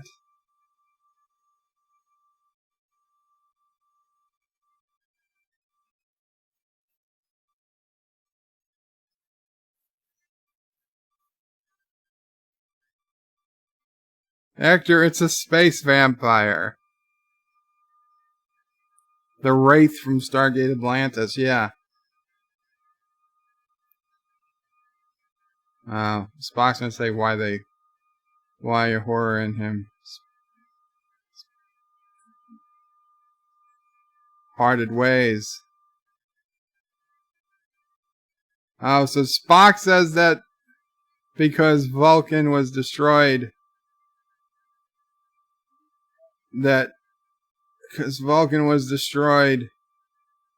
he decided he should marry a Vulcan and make baby Vulcans.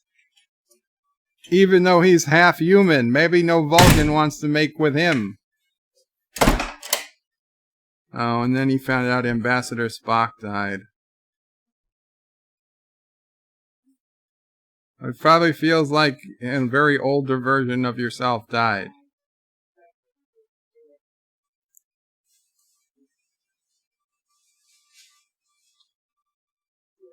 John Street says that is what Bird of Prey turns into when he doesn't get beagle bites. That's not... McCoy says fear of death is what keeps us alive.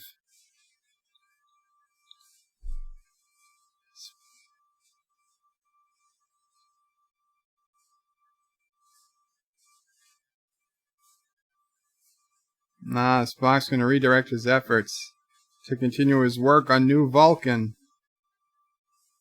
You're leaving Starfleet? Josh Street says the Wraith are more believable. Yes.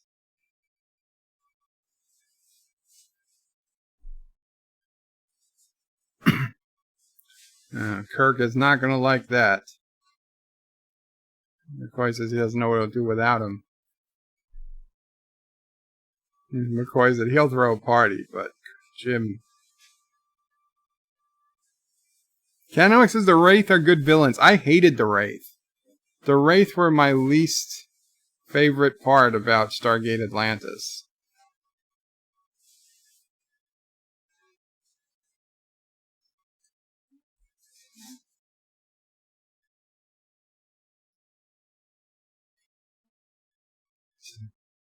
Chekhov asks, when did Captain Kirk begin to suspect the woman?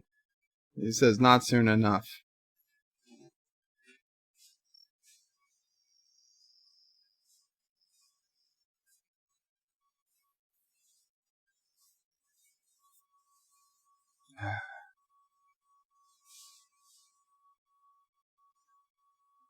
Josh Street says, Bird of Prey. Miss Lindell said that about the Wraith. I mean, I'm sorry, Josh Street. Did I attribute it to you?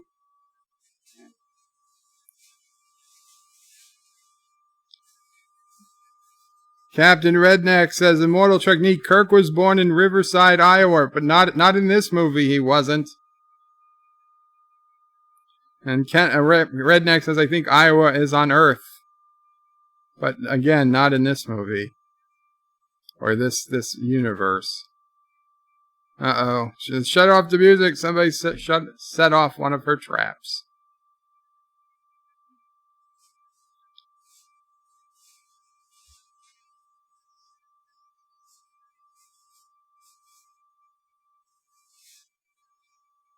Scotty takes a good solid rock. It's Captain. You know of these men. That handsome bastard is James T. Kirk.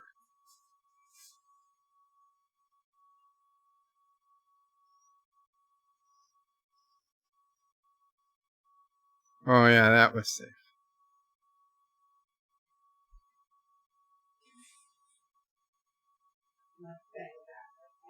Josh Reed says, Bird of Prey, how do we know the shuttle Kirk was on wasn't named Iowa? Because when he was talking to the whale woman, he specifically said that he was born in Iowa, meaning he was born on Earth. He said he was from Earth. He was born on Earth. He only works in space.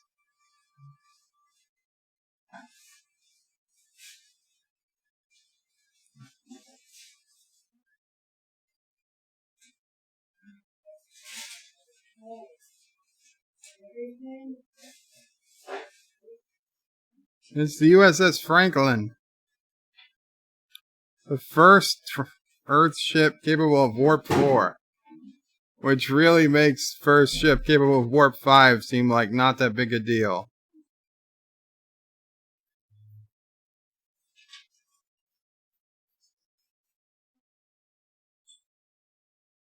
Captured by a big green space hand.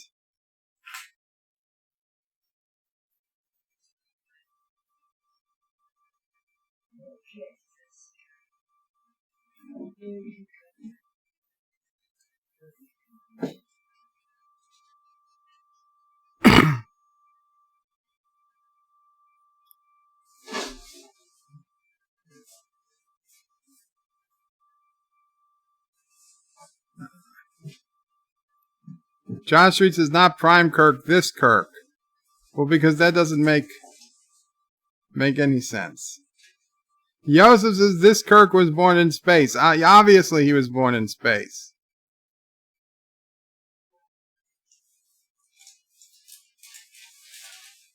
The crew would be dead 100 years by now. It's a BX-70.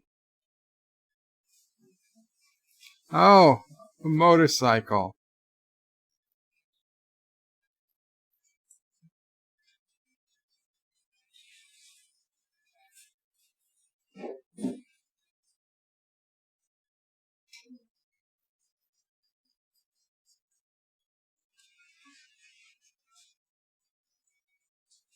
Surf Tricktronix says, how's it, Bird? You almost got a 2K since I was here last. Congrats. Thank you, Surf. Yes, we're almost at 2,000 subscribers. There will be a 2,000 subscriber spectacular whenabouts we hit it. So they've cloaking the ship with holographic Starfleet frequency. Yes,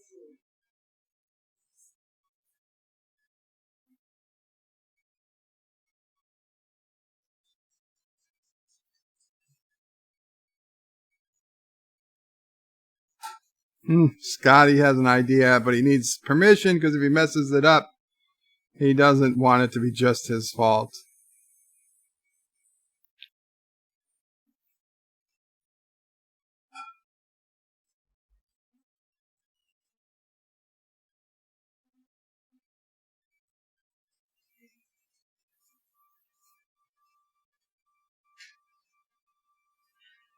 Actor says Bird of Prey tells Sisso Prey to hold the baby until the day you reach 2K.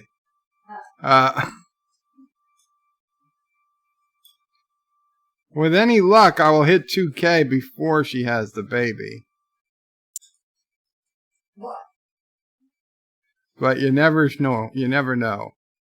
I think you're going to hit 2K on the day of letting her potty shower here. Mama Prey figures will hit 2K on the day of her baby shower. And now Spock gets beamed out. Oh, that's just typical.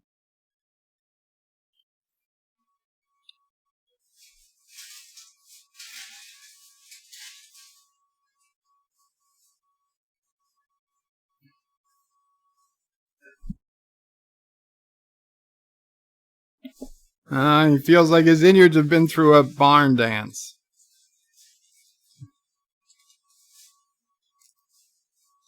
He thought it was best to be one at a time, in case they got spliced.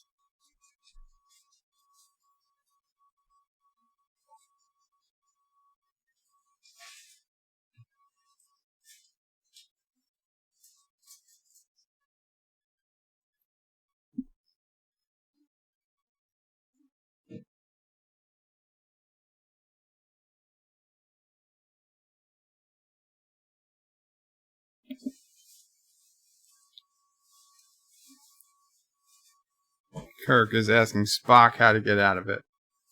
We will do what we've always done. We'll find a way.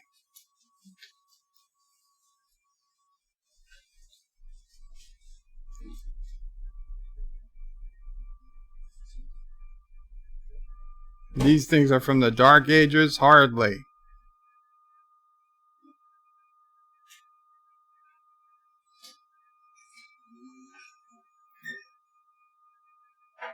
The miserable have no other medicine but only hope. He's quoting Shakespeare.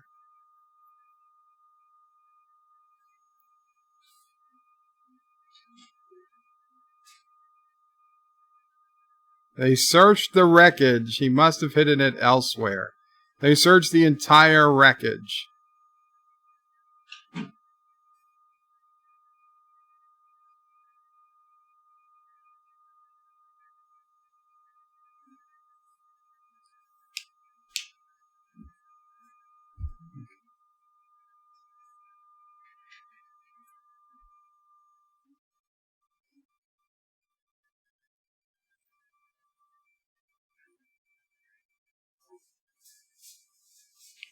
So, they hid it in her head. They hid it in her head.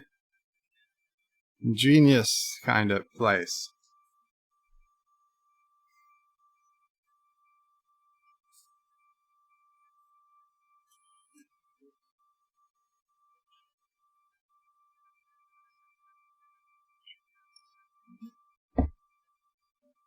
Unity is not your strength. It's your weakness. No subtle message there.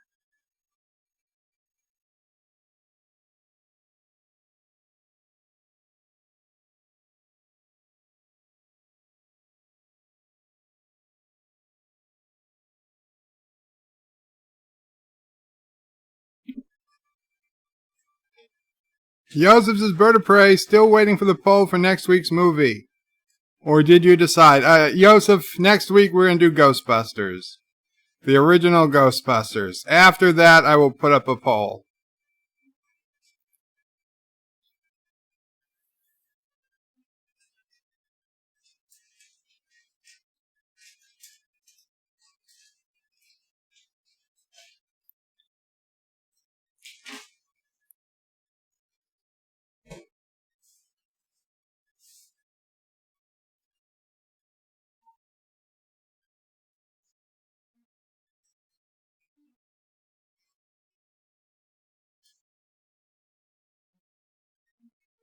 So he's going to search for Hora's necklace.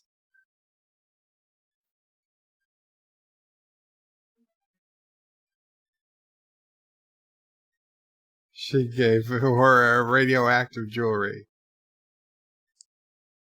He gave the girlfriend a tracking device. And Spock says that was not his intention.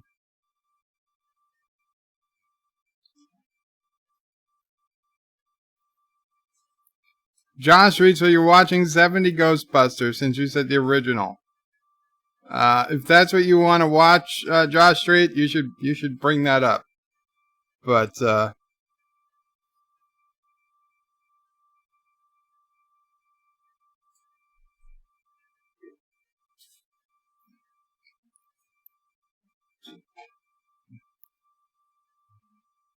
of course, geological interference blocking the transporter. She says you can't go to this place. Everyone who goes there, he kills. Why did you say something, Lassie? Because she knew you'd ask to take her there. She will not go back to that death place.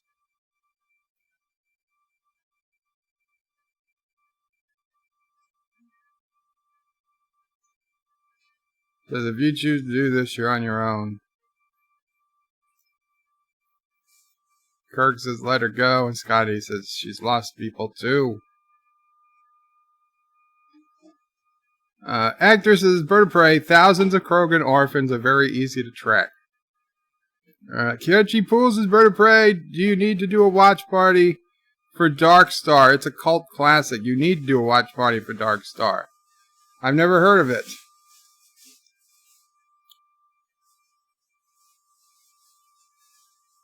She can still hear the screams. Surf Trick Trying says, why was Foley in a deer in the headlights when you guys were interviewing Ichib? Well, I don't know. He knows Manu Intarabi. He knows him well. I mean, they've gone to dinner. They've talked. You know, so they're friends in real life. I just think he was giving Anti-Trekker time to conduct his interview. I think he was there as a just in case things went bad, but luckily they didn't. Manu Intarami, not Rabbi.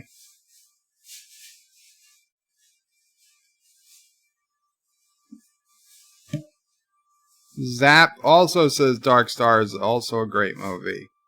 Star Trek Theory says hi. Welcome, Star Trek Theory. Interame, yes, Interame.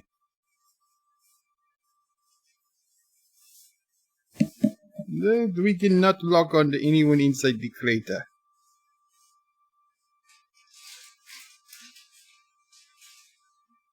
And yes, Manu's name means Incan sun god, because as he says it, his parents were hippies.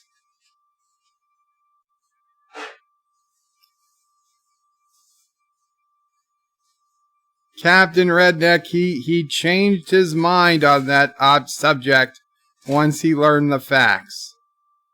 Okay, watch the interview with Anti-Trekker. He explains it quite well.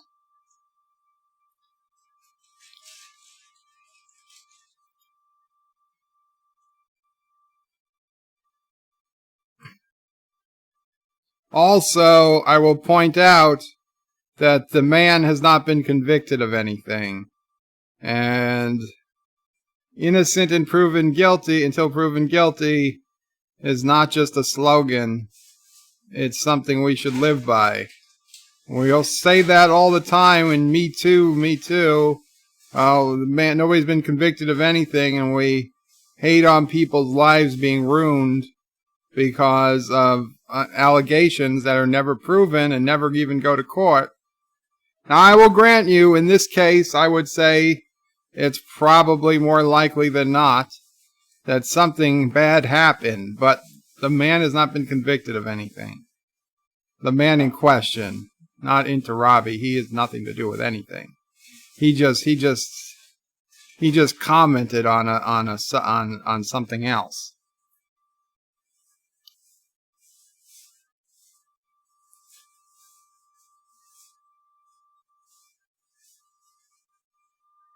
The Neo-Normies is Bird of Prey. If you're looking for a really good old sci-fi movie, look up Mario Bava, Planet of Vampires, as it was the inspiration for Alien. Thank you, Neo-Normie. To be honest, I'm not looking for more movies right now. I just don't have the time. I've already got movies on backlog, but it's always good to hear some new names and new movies. So when I do get bored one day, I will try to remember.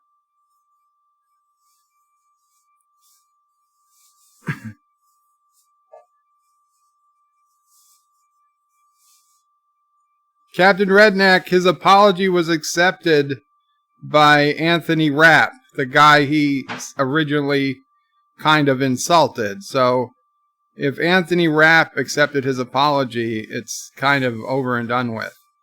I mean, listen, it's your choice. I'm not gonna... It's your choice to make. But for me, if the guy who he insulted accepted the apology, then I'm not going to argue over it. So basically this thing has a disintegration machine.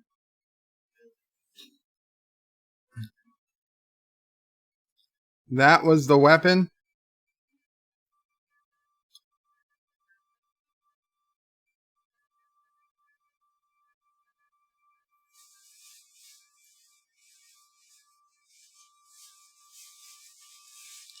Captain Cat, like I said, I wish I lived in a country like USA where we are innocent until proven guilty. I love the way you judge someone. Well, I mean, here's the thing. Innocent until proven guilty, but you do spend time in jail in most places until your trial, unless you pay bail. Except New York City, they decided that that was racist. So now there's no bail. So crime is going up. But still, I mean, in theory, you've got to believe the theory. So Kirk is using a bunch of holograms to confuse the people as to who to shoot at.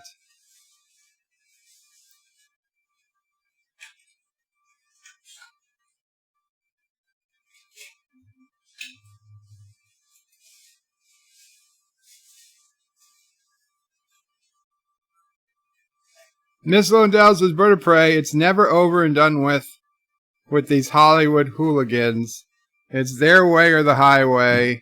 and they prepare to stand you up against the wall and shoot you. So you're saying Captain Redneck has gone Hollywood? I'm joking. Surf Trick says, what? No bail for NYC and anyone? Seriously? Well, no bail except for like murder. I mean, if it's a non-violent crime or even some small violent crimes, there's no bail. It has to be like a really, really... I mean, even you rob a bank, and as long as you don't actually shoot someone during the robbery, there's no bail. Recently, a convicted child molester was found in a nursery school and arrested, and he got no bail because it was non-violent. So, yeah.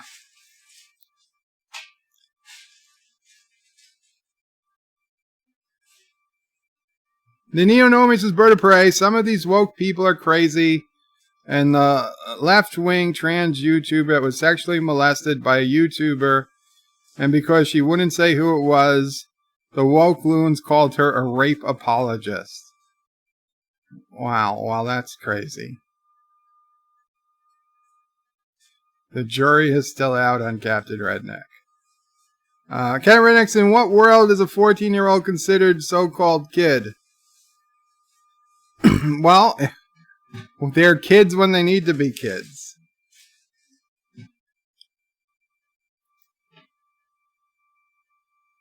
So Spock just rescued Uhura.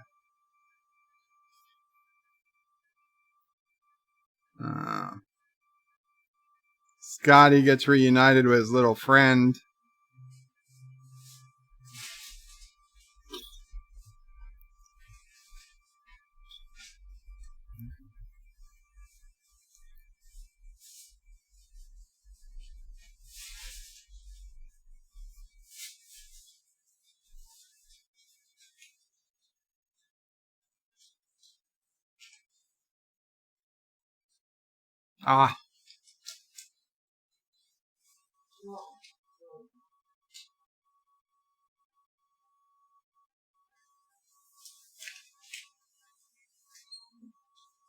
No, she lost something.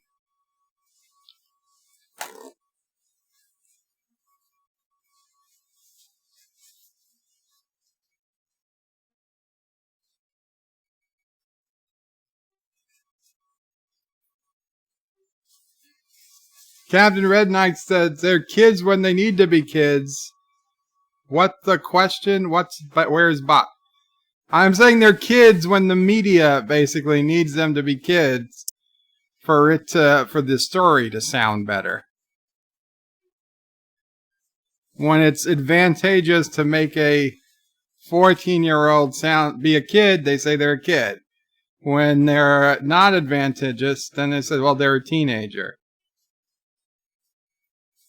Hell, I've heard kid referred to somebody as old as 19 in the mainstream media.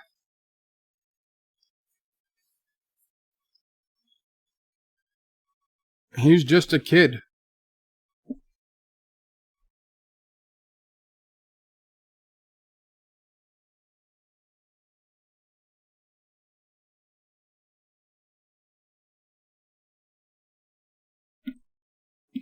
I'll be right back.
You take my house and you make it fly.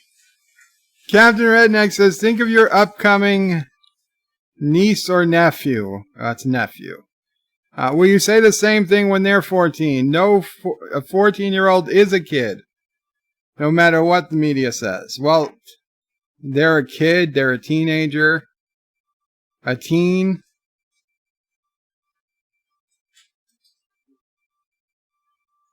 I mean, it's just a fact of math. They are a teenager. Doesn't make things any worse or better, you know, if you're... It sounds worse when you say a kid something than a teen, but that's our own bias.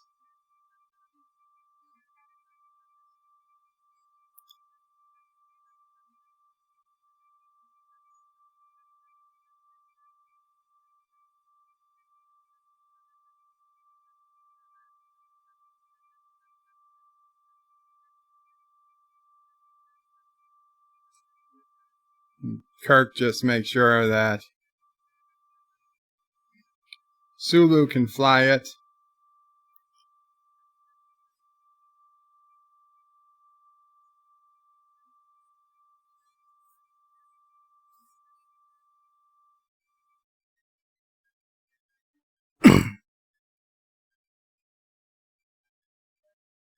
They have to reach terminal velocity for the stabilizers to provide lift. They're really using lift to fly? Jesus.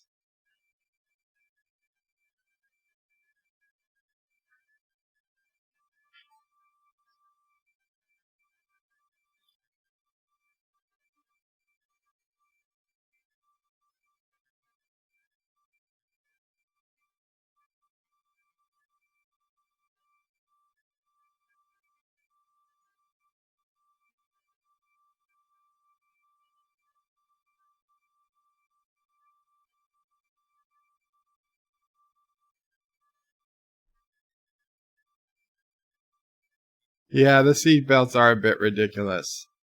The Magic Mountain Space Launch, says Mr. Londell. It's very convenient.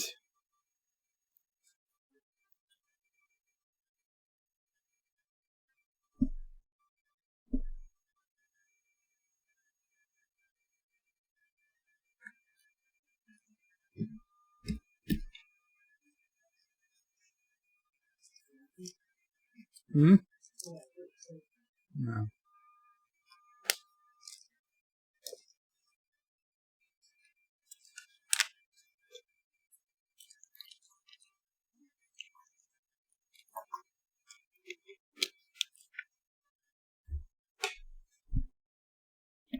Yeah, that's the realistic.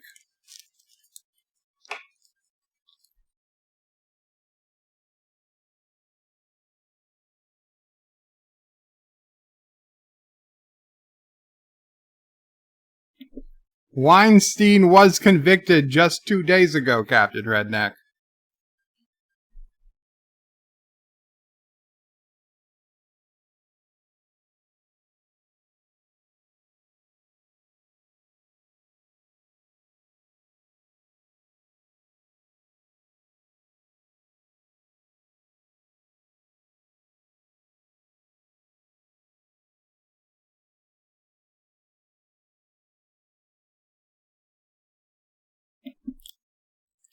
Did I ever think a ship with no aerodynamic anything could take off like that?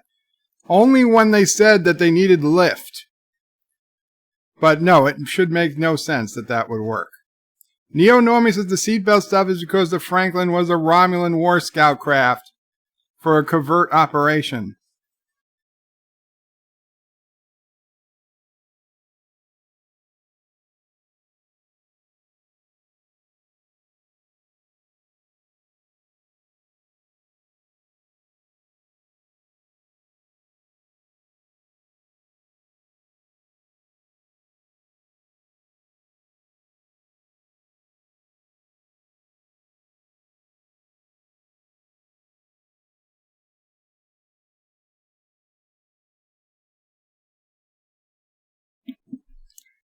Things do not look good for the Yorktown.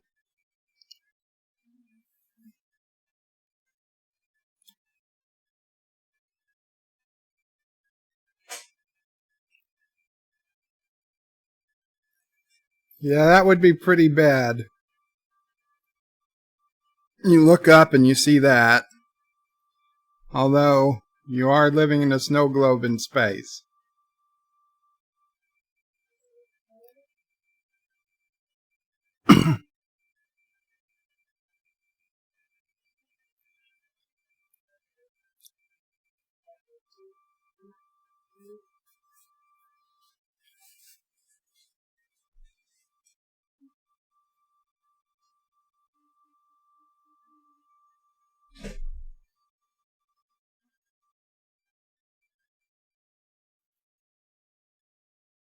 The Neonormies as bird of prey, the Franklin's crew were Makos, and their operations would have been to cut power to avoid detection, hence seatbelts.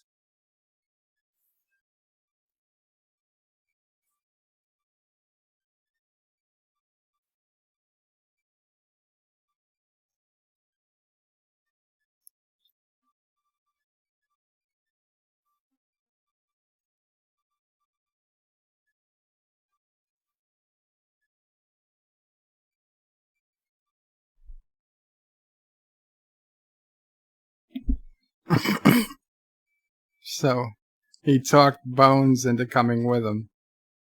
He talked Kirk into sending Bones with him.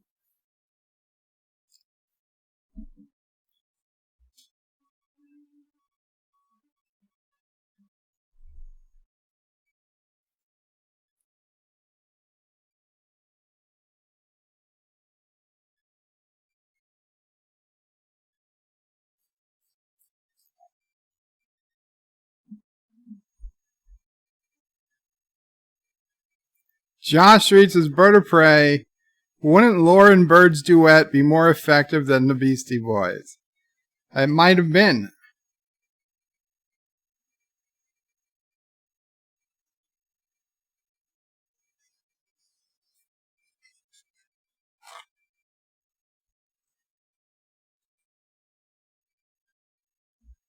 Ah, they weren't being jammed. They were talking to each other.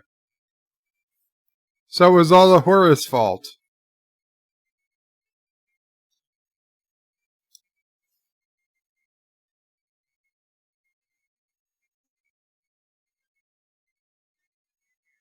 A change reaction.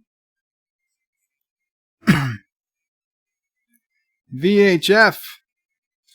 We can broadcast VHF from the ship. Radio. Something distracting. I've got just the thing.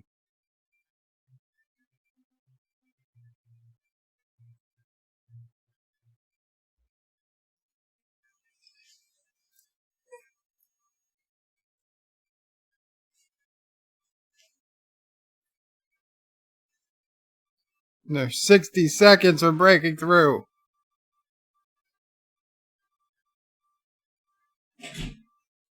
Thomas is, there's no point in Redneck.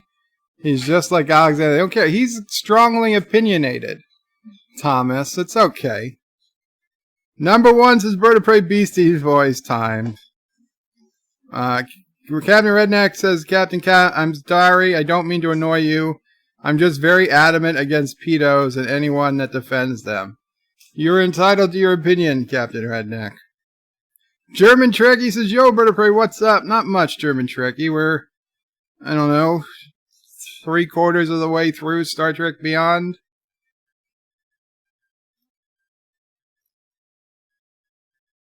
And I've managed to stay awake, which is impressive.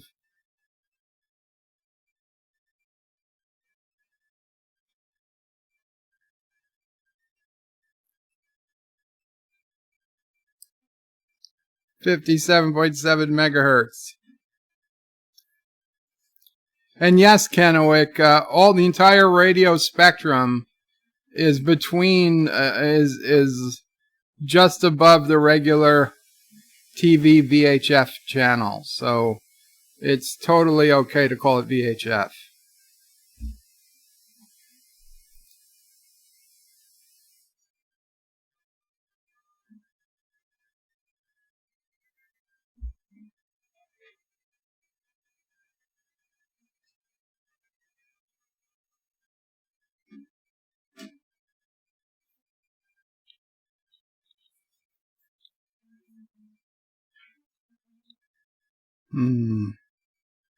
Yeah.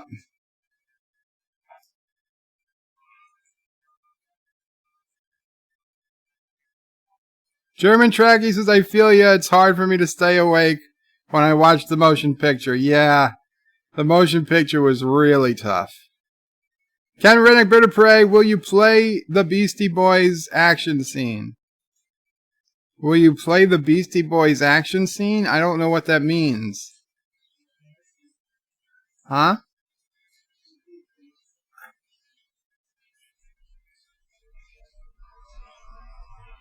The Neo-Normie says, Bird of Prey, what I've read about the Franklin is the Federation equivalent of Star Trek D12 Bird of Prey.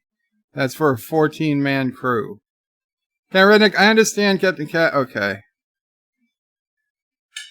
Oh, wow.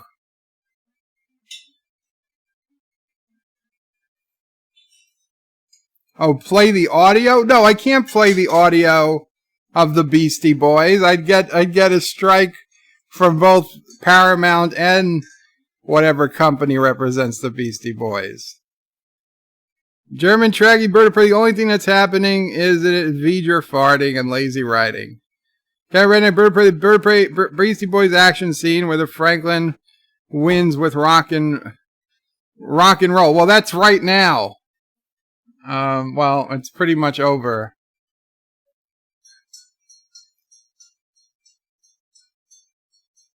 I can give you like 2 seconds of audio, but that's it. I'm sorry, they stopped playing Beastie Boys. If they turn it on, I'll put it on for a second. Sing the song, then. No.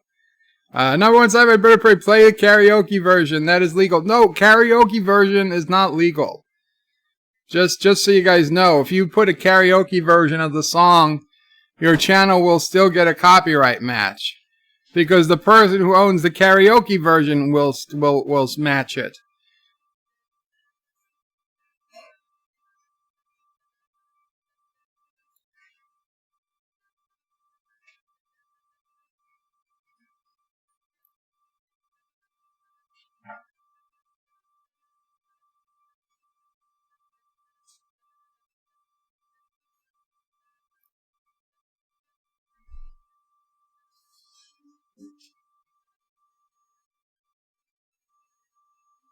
Make up a karaoke version. Well, that would be possibly legal.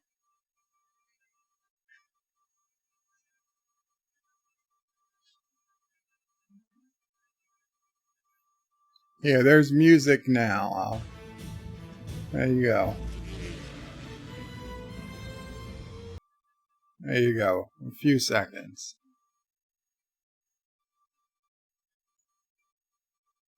Captain Redneck, come on, Bird of Prey. I'm playing video games on one device, watching on another. I already passed that scene, Captain Redneck. I can't return back to it. It's going to screw everything up. So I don't even pause this when we're playing the movie. Maybe when it's done, I'll go back and play a few seconds. But I can't play much. Oh, another starship coming out of the water. I thought JJ had nothing to do with this film.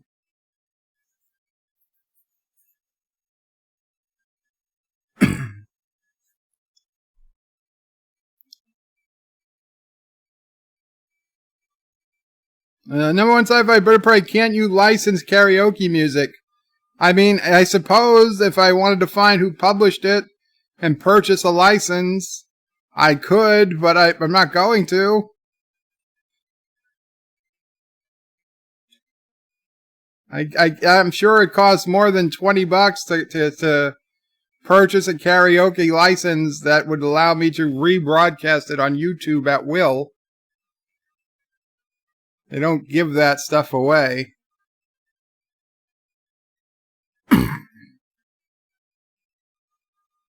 Captain Redneck says, Rip Anton, so sad. Yeah, very.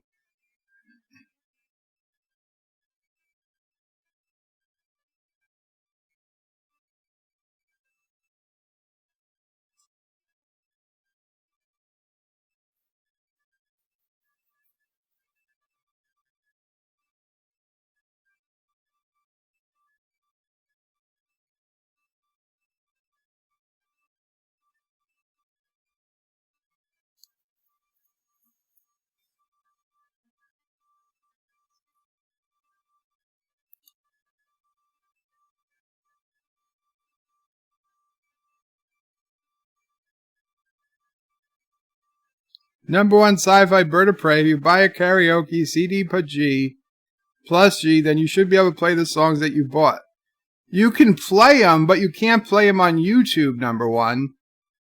I mean, it's like if I buy an audio CD, it doesn't mean I can play the songs I bought on YouTube.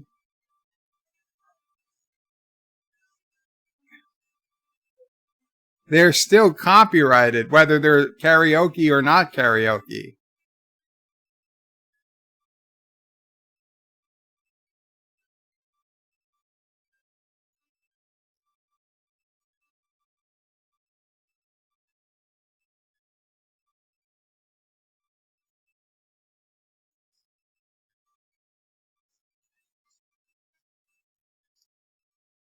Number one sci-fi bird prey. People do karaoke streams all the time. Well, number one sci-fi, I put karaoke music in streams and they get hit all the time with copyright matches.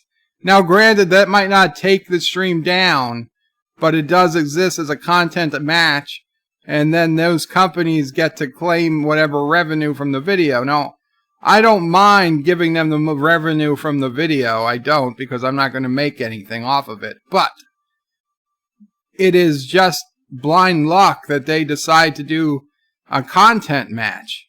At any minute, they could change to a copyright strike, and then you take your whole channel could go down. So I try to avoid that as much as possible. I mean, if I could literally sing over karaoke music, I'd be doing that all the time. It's just not something that happens or whatever. Realistically, it's not something. I don't know what the streams that use karaoke music do. Maybe they have a source for karaoke music I don't know about. But you can't just go on YouTube, find karaoke version, and use it.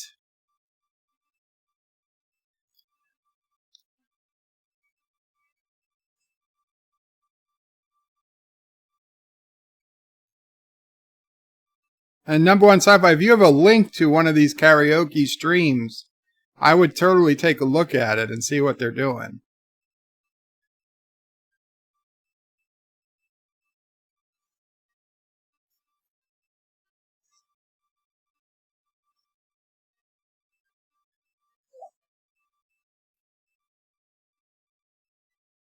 Captain Redneck says, bird of prey, I hate tomatoes. There, I said it. You know what, Captain Redneck? For the better part of my life, I agreed with you. It's only very recently that I've come to eat tomatoes. But still, not whole tomatoes or just sliced tomatoes on like burgers. But even like 5 years ago, I would have pulled the tomato off a burger. Now I make sure to ask they put it on.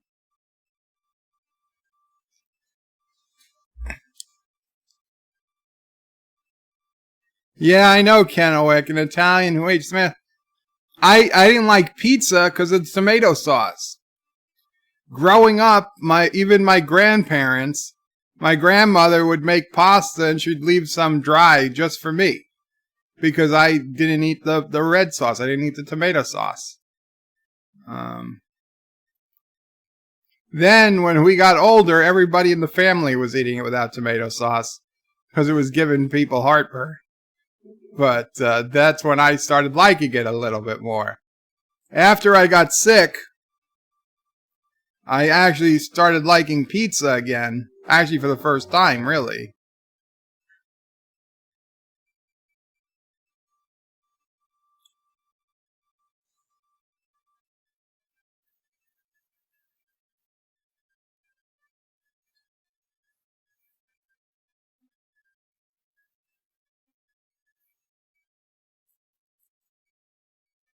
Captain Katz is bird of prey.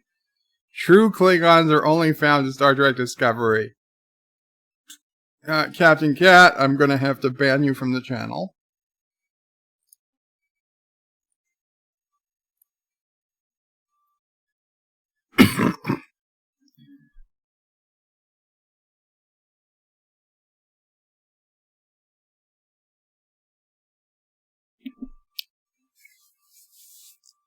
Nah.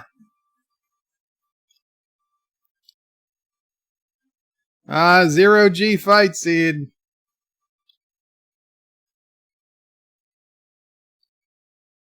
Number one, sci-fi. Here's one just 5 days ago. They don't show the music, but they do show people singing the song which they play. The neo-normies says bird of prey tomatoes actually prevent prostate cancer. That and wanking.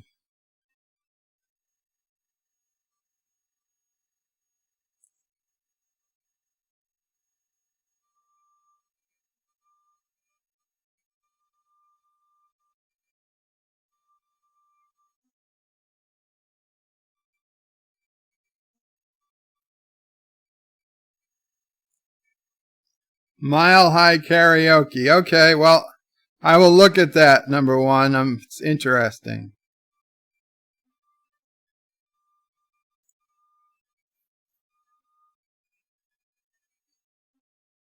This is not what I was born into. John Street says, Captain Cat, it's only bird of prey. 5 Klingons that are true Klingons. Absolutely.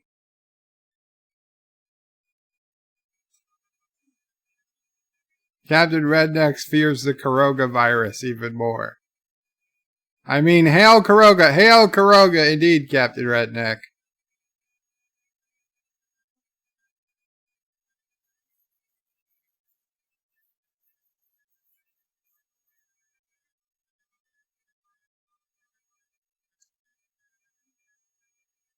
So this guy wants to destroy the starbase because of diversity. And he's black.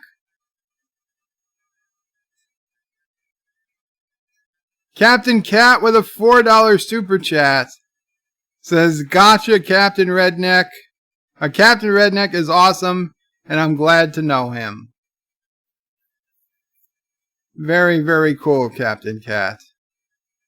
Yes, I'm glad to know Captain Redneck, too. Even if I disagree with him on some things, which is perfectly acceptable. Don't anticipate agreeing with everybody about everything. The neo-normies says bird prey. Discovery Klingons look more like Remans to me.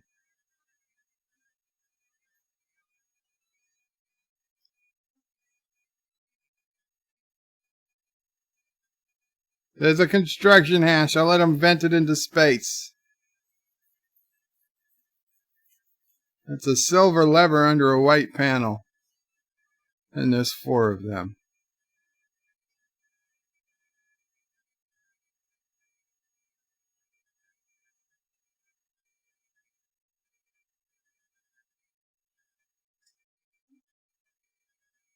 Either way, he's going to get sucked. That sounded bad.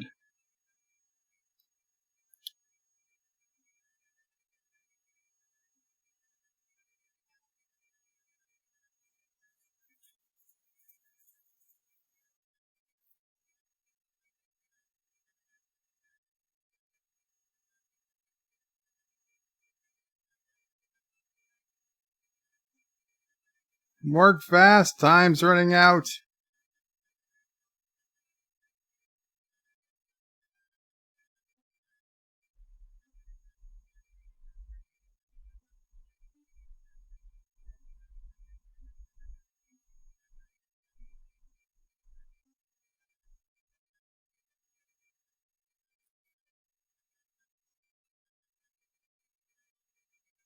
Come on, those things should be eating him up.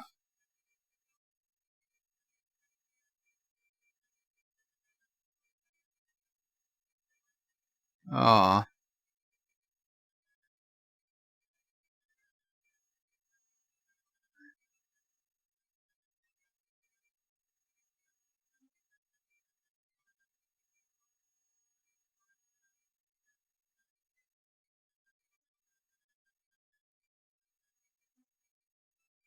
Oh, how convenient.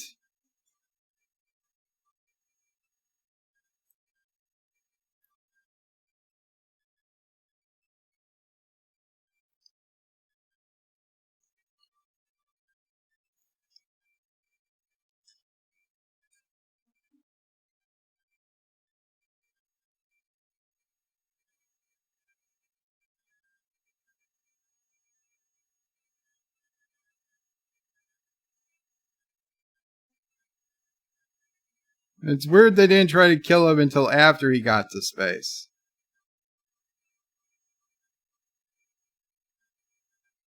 The actress has so many WTF moments. Uh-oh. Jesus, Yosef, divorce her now. What did Yosef say? Yosef says, Captain Redneck, you made me laugh because my wife is right now munching on one exactly like your brother.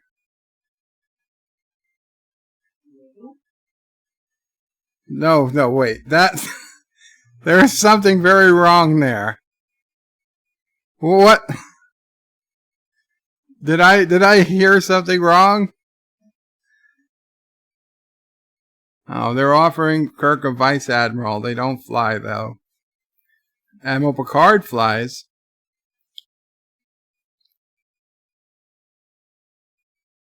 Captain Redneck says, Bird of Prey, how much would it cost for you to eat a raw tomato only flavored with salt? I would literally just throw up, Captain Redneck. I wouldn't take that, but thank you. I don't think I could do it. Mama Prey would do it, though. I will go on camera. But not on camera. I eat tomato sandwiches. Mama Prey eats tomato sandwiches all the time. Salt and tomato. And mayonnaise? Yeah, mayonnaise. Oh, and there's something that finally calls back to Star Trek V. I get a picture of the old crew of old Spock. Joseph says we're talking tomatoes.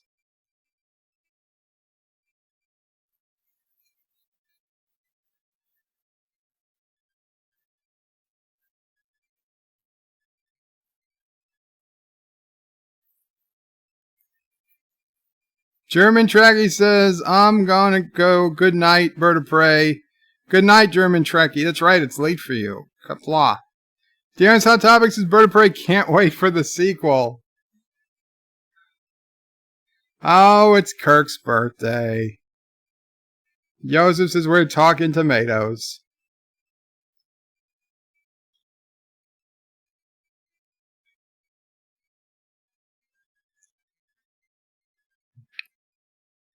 To the Enterprise.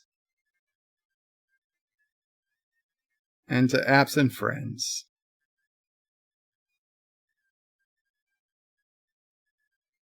And Scotty says, let's get this party started.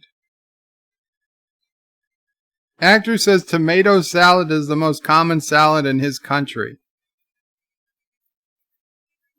I don't understand. Just the tomatoes? Just a salad of tomatoes? I still pull tomatoes out of most salads. Unless they're small pieces.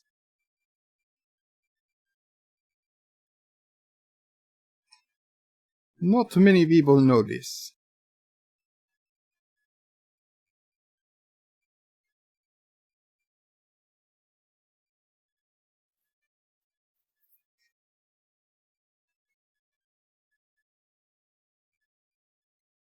Oh, you're accepted to Starfleet Academy. Yeah, we'll just bring this woman in.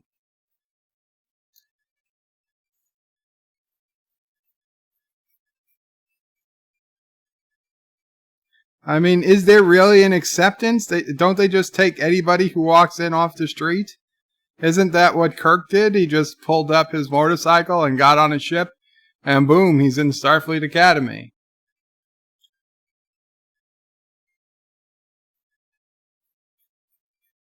The Neo-Normie says, Bird of Prey, maybe that's what you should watch on your next stream, Attack of the Killer Tomatoes.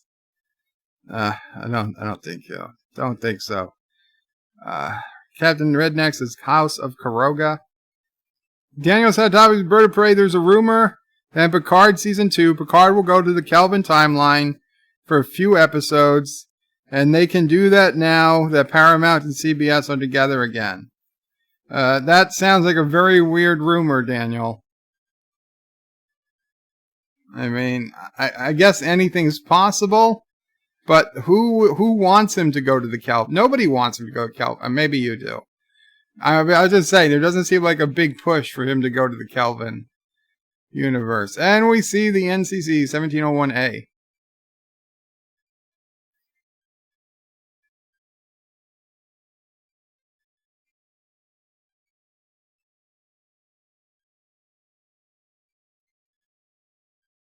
Does this one look any different? I guess it does.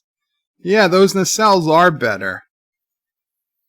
The nacelles on the A are better. It's a shame it was never in any movies. And probably never will be.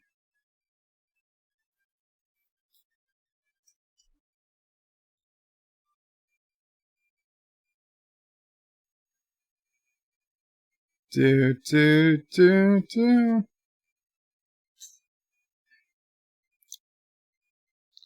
Okay, so the credits are playing. Wow. Honestly, I'll be honest. It was better than I remember. Maybe it's because the bar has fallen so much in the last 10 years that it's definitely better than I remember. Neo Normie says, Bird of Prey, I wonder if there's a Kelvin timeline Borg and Picard. There should be Borg. The Romulan star should still go supernova. I mean, they should just know about it now, but it should still happen. Those things shouldn't have been changed by the fact of a tiny change in the space-time continuum. Borg should be there. The wormhole should be there. Like, maybe they haven't found it in the Kelvin timeline, and Picard wants to say, oh, by the way, there's a wormhole over here. Then they go there, and the wormhole's not there, and they're like, oh, shit, how did we destroy the prophets? Maybe Bajor is enslaving the Cardassians. Who knows? Who knows what crazy stuff they could do.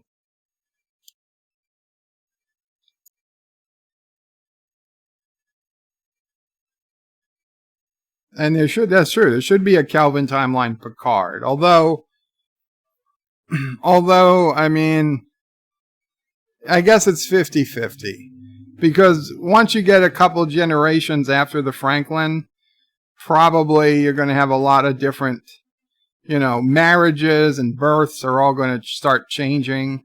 So actual exact duplicate people, future of people, if one ancestor is different, then they're not going to be totally the person they were in the other universe. So, like Picard, I would say, maybe there's a 50-50 chance that his same ancestors still, their family trees haven't changed. But as the generations go, it's going to happen less and less. And eventually, maybe 5-6 generations down the line, literally nobody will have the same ancestors they did in the other universe. So they'll all be at least a little different. Different names, different looks, different genetics. Actor says, Bird of Prey, to think you show us all these movies, the Krogan citizens can only see movies starring Bird of Prey made in Birdiewood. Makes me sad. Don't worry, Actor. Krogan movies are the best movies. Joseph says, balls are dropping, not falling. And Captain Cat says, after STD, any track is better. Indeed. Richie Pools says, Bird of Prey, is the planet Vulcan still there in Picard? Of course it's there in Picard. Picard takes place in the same universe as TNG, supposedly. So Vulcan is still there. If Vulcan wasn't there, then Picard would be in the Kelvin timeline. Picard is not in the Kelvin timeline. It's not a difficult concept. Daniel says, Bird of Prey, maybe our Picard will meet Kelvin timeline Picard. Maybe. I mean, it doesn't make any sense that he would, but maybe. Maybe Picard will go into the mirror universe. Who knows? Who knows? Maybe he'll go into the wormhole and meet Cisco. The Neo Normie says, Bird of Prey, maybe Kelvin Picard has hair. That's possible. Number one sci-fi bird of prey. Did you see the credits that Jeff Bezos was the last actor listed? I did not. To be honest, I don't watch the credits. Unless I know there's an after credit scene, in which case I fast forward them usually. Yeah, that's going to be a thing if we watch a Marvel movie and we got to wait for an after credit scene. That's going to be annoying. Sir Times is Bird of Prey. The Mirrorverse has doppelgangers, so JJ Track should work the same way. Yeah, well, the Mirror Universe is different, though. But yeah. Well, again, they're two different things. The Mirror Universe seems to be a very unlikely scenario. It's a trillion to one shot. In fact, probably a trillion to one shot. That, so many generations later, and there's still an exact duplicate of Kirk, an exact duplicate of Uhura, an exact duplicate of Spock, an exact duplicate of the Enterprise, and so much. I mean, that it's one in a Googleplex chance that mirror universe happens to be so easy to get to.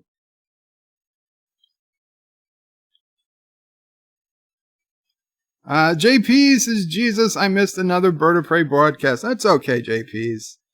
It's okay. Richie Bull, Bird of Prey, you are accepting the idea of Kelvin Timeline Picard. So why, assuming Picard is the TNG Picard?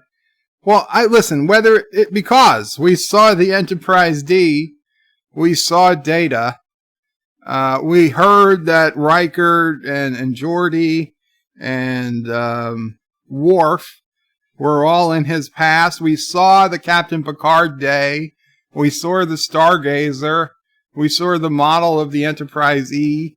We saw what was his history that we know in TNG, all in his storage locker at Starfleet. So it's a pretty good bet that Picard is the Picard we knew from TNG Picard. From TNG, Star Trek TNG. You could say that it's one of the many parallel universes, where Worf won third place instead of first place. And that could be true. It's possible, but they're telling us that it's the same universe as Star Trek Picard. It's just that things have changed. The Federation has changed. People have changed. But it's the same universe. So, could they be lying? Of course, they could be lying. Clearly they're lying about Star Trek Discovery. Because, they can say it's the same universe, but it's clearly not. And, one of the things about Picard is, in Star Trek Picard, all those fancy holograms they use in Discovery would make total logical sense. But they don't use any of those holograms in Star Trek Picard. Why not? In Star Trek Picard, they're still using view screens. Which, don't get me wrong, I like because it feels like Trek. It makes me feel more Trekish.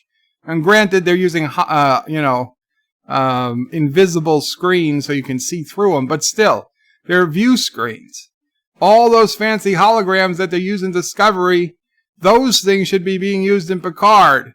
And Discovery should have been using the view screens the entire time. Now, why would they get rid of those holograms for Picard? That makes even less sense, except it helps prove that Discovery did not take place in the same timeline. At least to me. Neo Normie says, Mirror Universe J.J. Abrams is Stanley Kubrick. Daniel says, Bird of Prey, we still not see the Mirror Universe in TNG.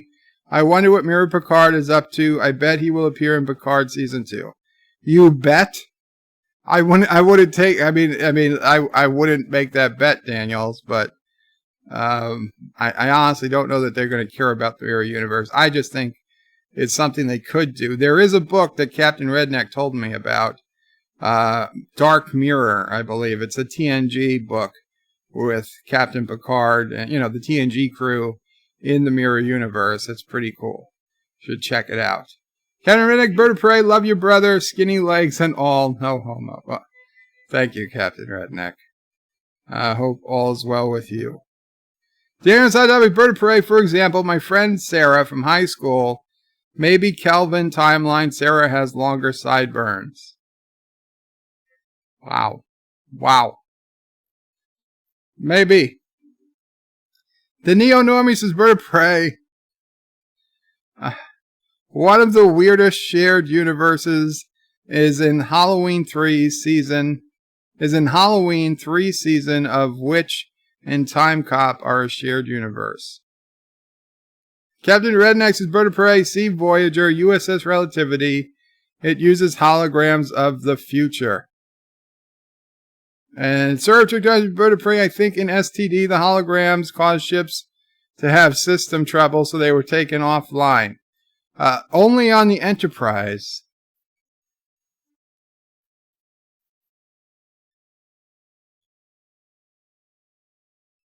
Captain Redneck says, Diane Duane, Dark Mirror, great book. That's it, Dark Mirror.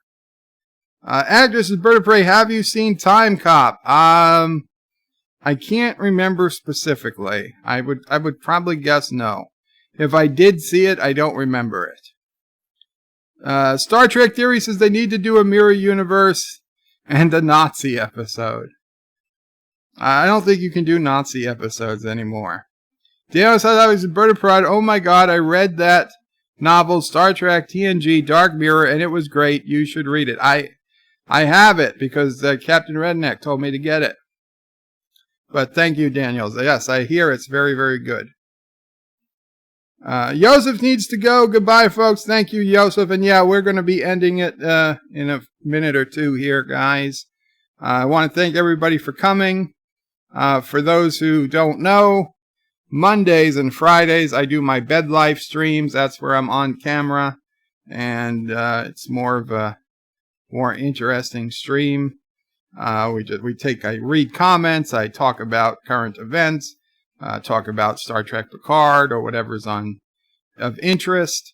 Wednesdays I do Deep Space Nine review, live rewatches on Deep Space Nine. We're up to season 2, episode 23 for this Wednesday. I also am live and on camera. Tuesdays I will do Besiege. Probably I will do Besiege. It's a game. It's fun. Very fun to play. And then Thursdays I don't stream, but Mamo Prey will be streaming this Thursday. So I don't know the exact time. Probably early afternoon Eastern. So please, if you have not yet subscribed to Mamo Prey, go to birdoprey5.com. That's my website. And right on that website will be a link to the Mamo Prey 5 channel. And you can go there and subscribe to her. And her first live stream will be this Thursday. And then we start the week over again. Next Saturday will be Ghostbusters for Cinema Saturday. So that's what's planned for the upcoming week. Oh, tomorrow. Tomorrow is Sunday. Sundays are hit or miss. It depends on how many other streams I'm on tomorrow. If I get a chance, I will do a stream probably with StreamYard so we can have some people come on and talk. We'll probably do an open line stream. It would be later in the day, probably be closer to 5 or 6 p.m. Eastern time tomorrow. And as always, my live streams do get unlisted after they're over, but you can always go back and find them. If you go to my channel on YouTube, there's a playlist called Live and Unlisted. And so all the live streams are in there. And also, depending on the live stream, like Cinema Sad Days have their own playlist. Bed Lives have their own playlists. So you can find them through those playlists as well. So that's about it. Daniel's Hot Topics is also play Star Trek DS9 for Super Nintendo. I'll have to check that out. Although I think I have an emulator set up for my Fire TV. Richie Poole says AOC Sunday. I don't know about AOC. That's Miss Kuroga, yeah. AOC is Miss Kroger. Okay, guys, thank you so much for hanging out. And Qapla Take care. Have a good rest of your Saturday. And I'll see you guys tomorrow, hopefully. Take care. Watching my video, please remember to comment, like, and subscribe. And don't forget to hit that bell icon. Without it, you won't get notifications of new videos. Check out birdopray5.com, the new home of everything Bird O' Prey 5 on the web. Oh, and stick around after the credits if you want. I will be playing the Karogan National Anthem. Facebook, Twitter, and Gab. If you haven't heard it. To make a donation, check out paypal.me/birdopray5 or on birdopray5.com. Take care.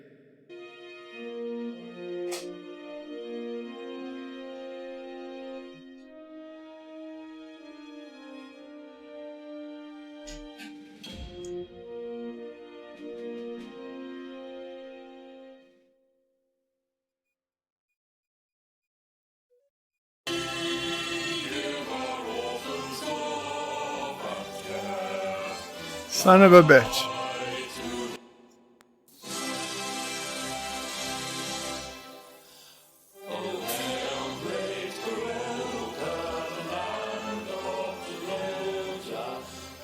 Hail the mighty leader, the great Bird O' Prey. We kick the fannies, a foul Turdistanes. We found all your orphans and took them away. We give our orphans love and care. Try to deny it if you dare.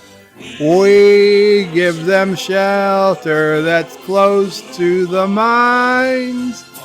Mighty leader does the greatest streams.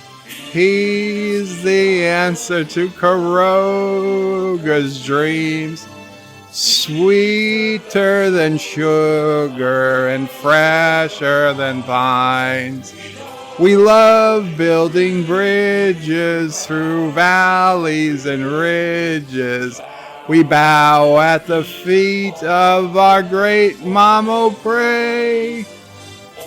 All hail Karoga, the land of Jaloja. Our wheelchairs are fast and our beds fold in two. We like to drive around in Jeeps. We love the way it hoots and beeps. Going real fast makes sassy. Aroo! All hail our mighty Lord and King, great ruler over everything. All hail Karoga, Jaloja will reign.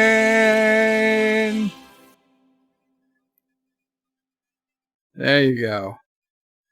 There you go. You're welcome. You don't have to send any super chats for that. That was my gift. My parting gift to you guys. Oh, Captain Cat with a $2 super chat says Jeeps suck. Well, thank you so much. Thank you so much, Captain Cat. Qapla says Tubian. Qapla bird. Captain Cat says his ears. His ears. And Thomas says Mom O' Prey needs a song. I will talk to Aberjam. I will talk to Aberjam. Karoga. Yeah, hail Karoga. Bird O' Prey 5. Hail Karoga. Hail Karoga. Qapla.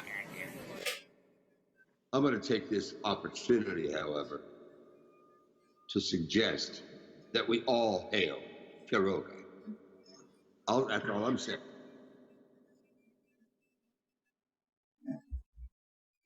That's all he's saying. And for those who really want to see it,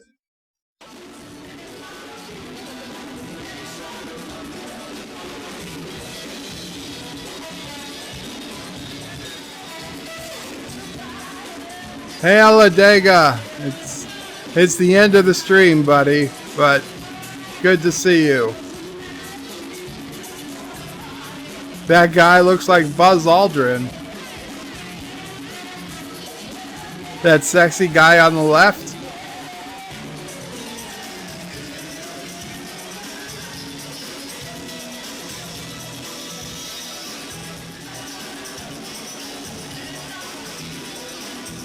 Yeah, I had some hair. You can see the baldness was already coming, but that was 2002. A hell of a lot more hair than now. Hell of a lot more hair than now. Anyway, guys, thanks so much. Qapla, take care, and good night. No, I wouldn't dance with men, Captain Cat. I'm not gay. Not that there's anything wrong with that, but it's not for me. I knew I liked women from the first grade. Okay, I knew I liked women from the first grade. Probably before that, but that's the earliest I can affirmatively remember being attracted to a girl. I have no idea who she was. I guess the company just hired women to dance with the desperate men. I don't know who she was. Star Trek Theory had a crush on his kindergarten teacher. Oh, that's impressive, Star Trek Theory. I was not looking at older women at that point in my life. I was just looking at, other classmates. It wasn't until high school that I started looking at the teachers and like, well, I probably would have in junior high, except all my teachers were ugly. It was high school where I say I had the first attractive teacher. Thomas says strip club. No, it's not. It's not. They just had a cage for dancing. Anyway, before I get into more trouble, take care, guys. Qapla.